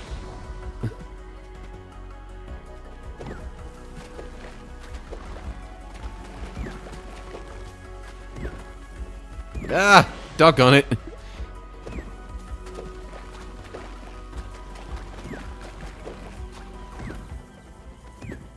Haha, there we go. Okay.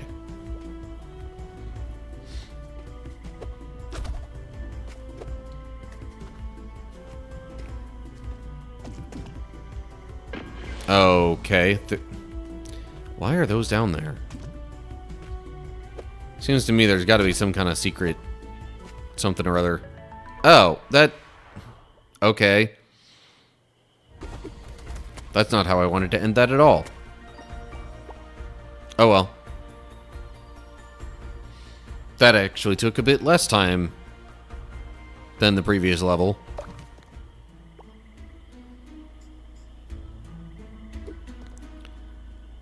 And...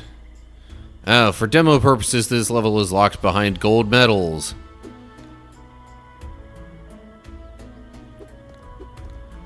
Okay. So...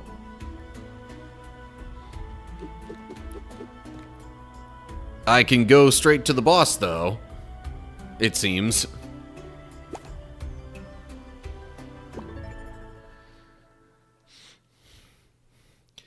So, after this, it's probably gonna do it for the... whoa. What? Okay, how am I supposed to...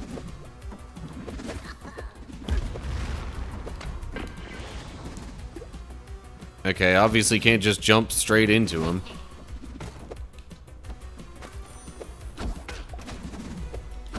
Okay. I gotta bounce off the wall like that to hit him. Makes sense.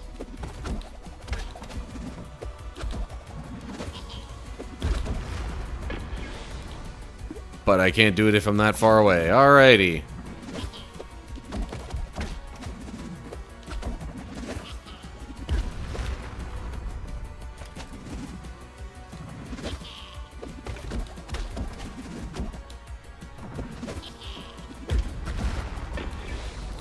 Okay. Oh, so I guess I have to hit his nose, not his rear.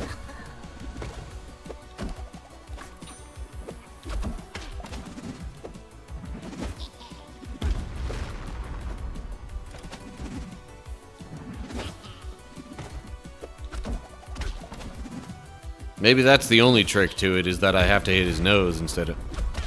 So, okay, yeah.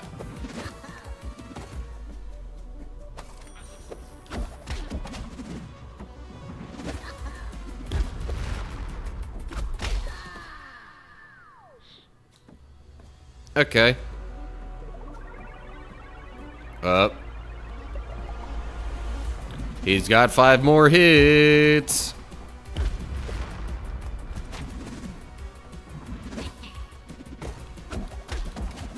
It's getting intense now.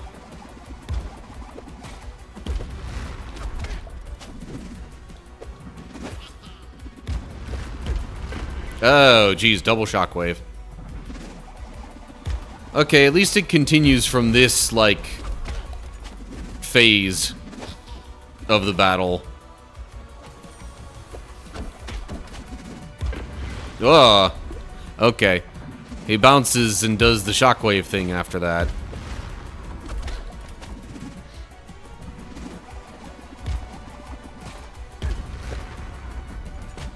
Nope. Didn't get there in time. Whoa.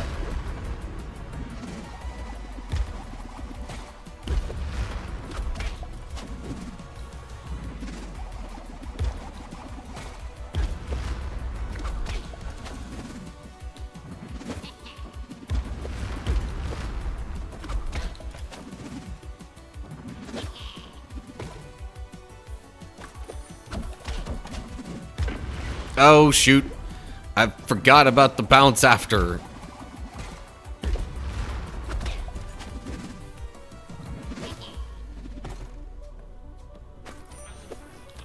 No, that was the wrong direction.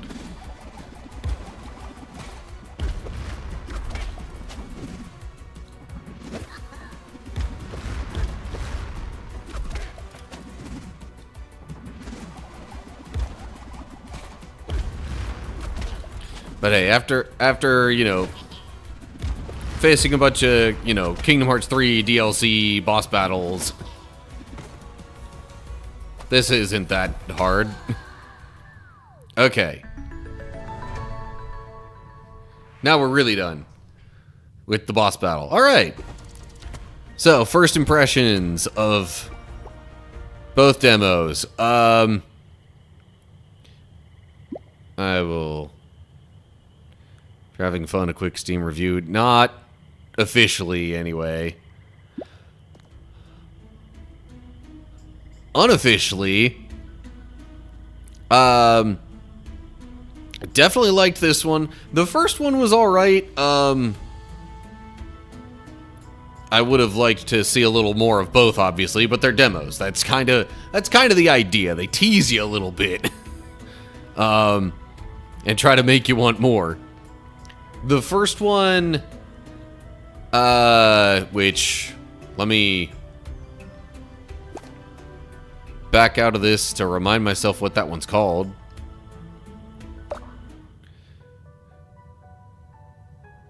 Quick game.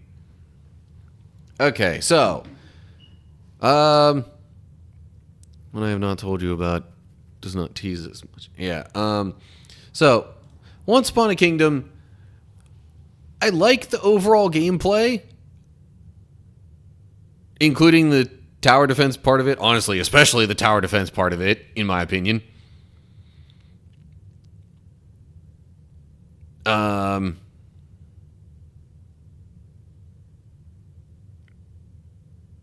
Okay.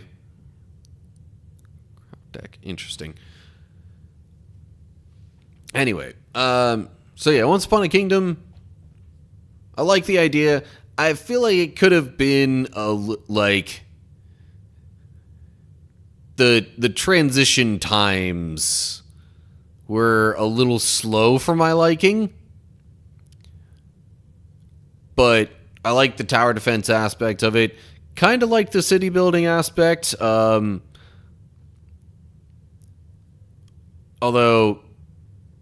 I don't know, some of it could have been a bit clearer. Like, it kept saying I didn't have enough stone, but the building costs kept saying brick.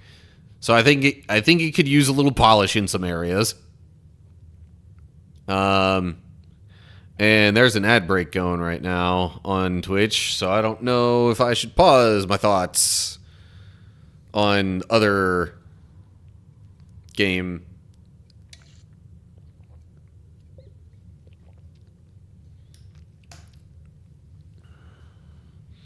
I will say the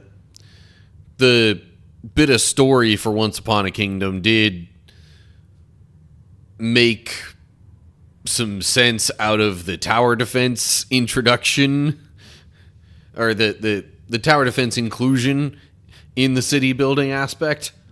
Would have I do wonder a little bit how the other story segments would have gone.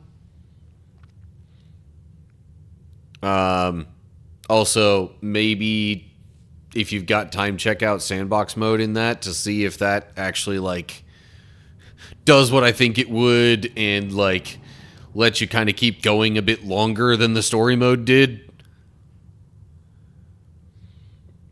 Because if not, then I don't know if there's much point in having the sandbox mode. But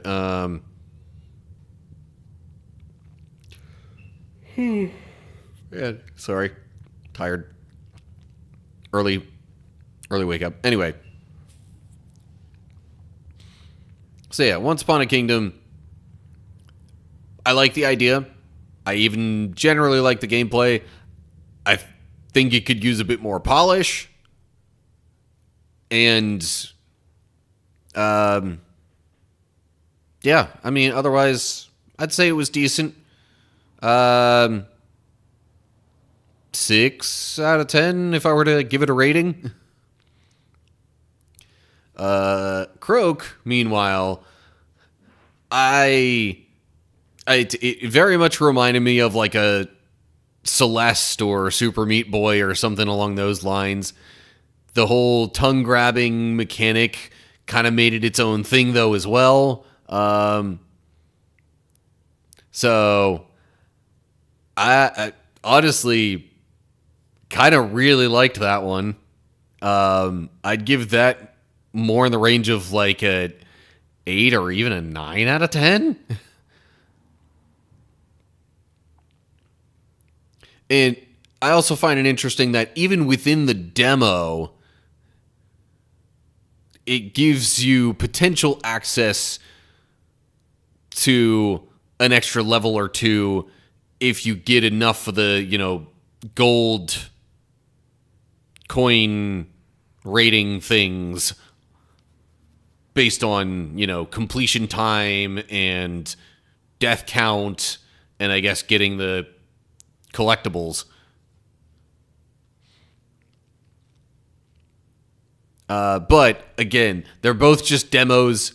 The full games might have quite a bit more to offer. Especially, I think Once Upon a Kingdom, the full game would make more of a difference relative to the demo. than with Croak. I think with Croak, you get a solid idea of how most of the game is going to work and how playing it for an extended time would feel.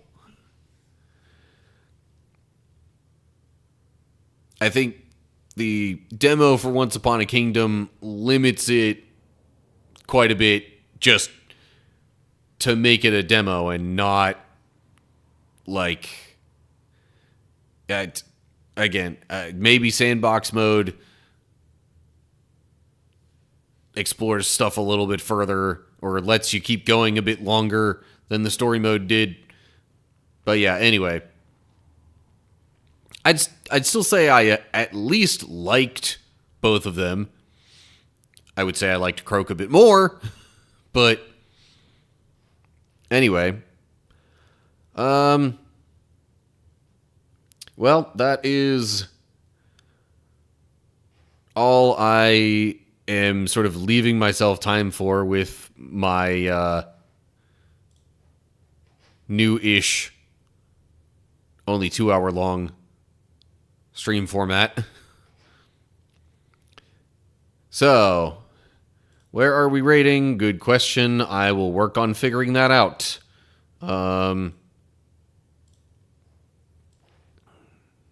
Sorry, real quick, was just like moving stuff around.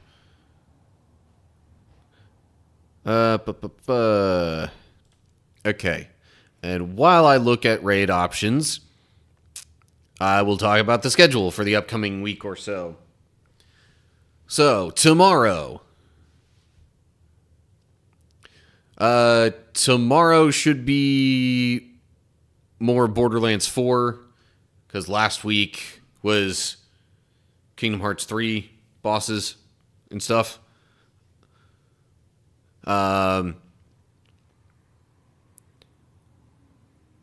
Then next Thursday is, going to be Esther 7 and 8. And, very likely Hades. It feels like it's been a little too long since I've played some Hades, actually. And then next Friday, not tomorrow, but a week from tomorrow, that'll be more Kingdom Hearts 3 boss battles, which, oh boy, we've gotten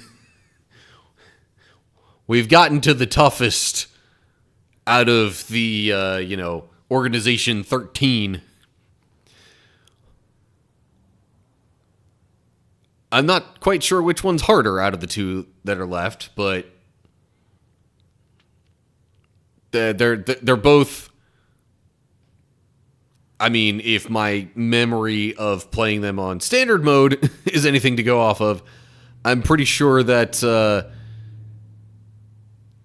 they are harder than any of the Kingdom Hearts 3 DLC bosses that I've fought so far. Which means loads of fun and very many attempts, and probably needing more than an hour or so of recording for each one to get through them. Anyway, So, as Seth has laid out, tomorrow Borderlands 4, next Thursday Esther Chapter 7 and 8 and Hades 1, and then next Friday Kingdom Hearts 3. I mean, there is a chance I may end up, because it's the start of the month, I may end up wanting to play Gems of War after the Bible study next Thursday.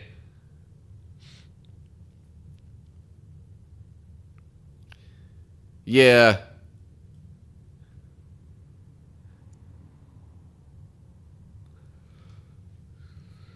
So, I mean, if I'm further along than I think I will be as far as, getting resources and things to try and get whatever new troop there would be in Gems of War, if I feel like I've got enough, I might just forego Gems of War and play Hades in the stream anyway.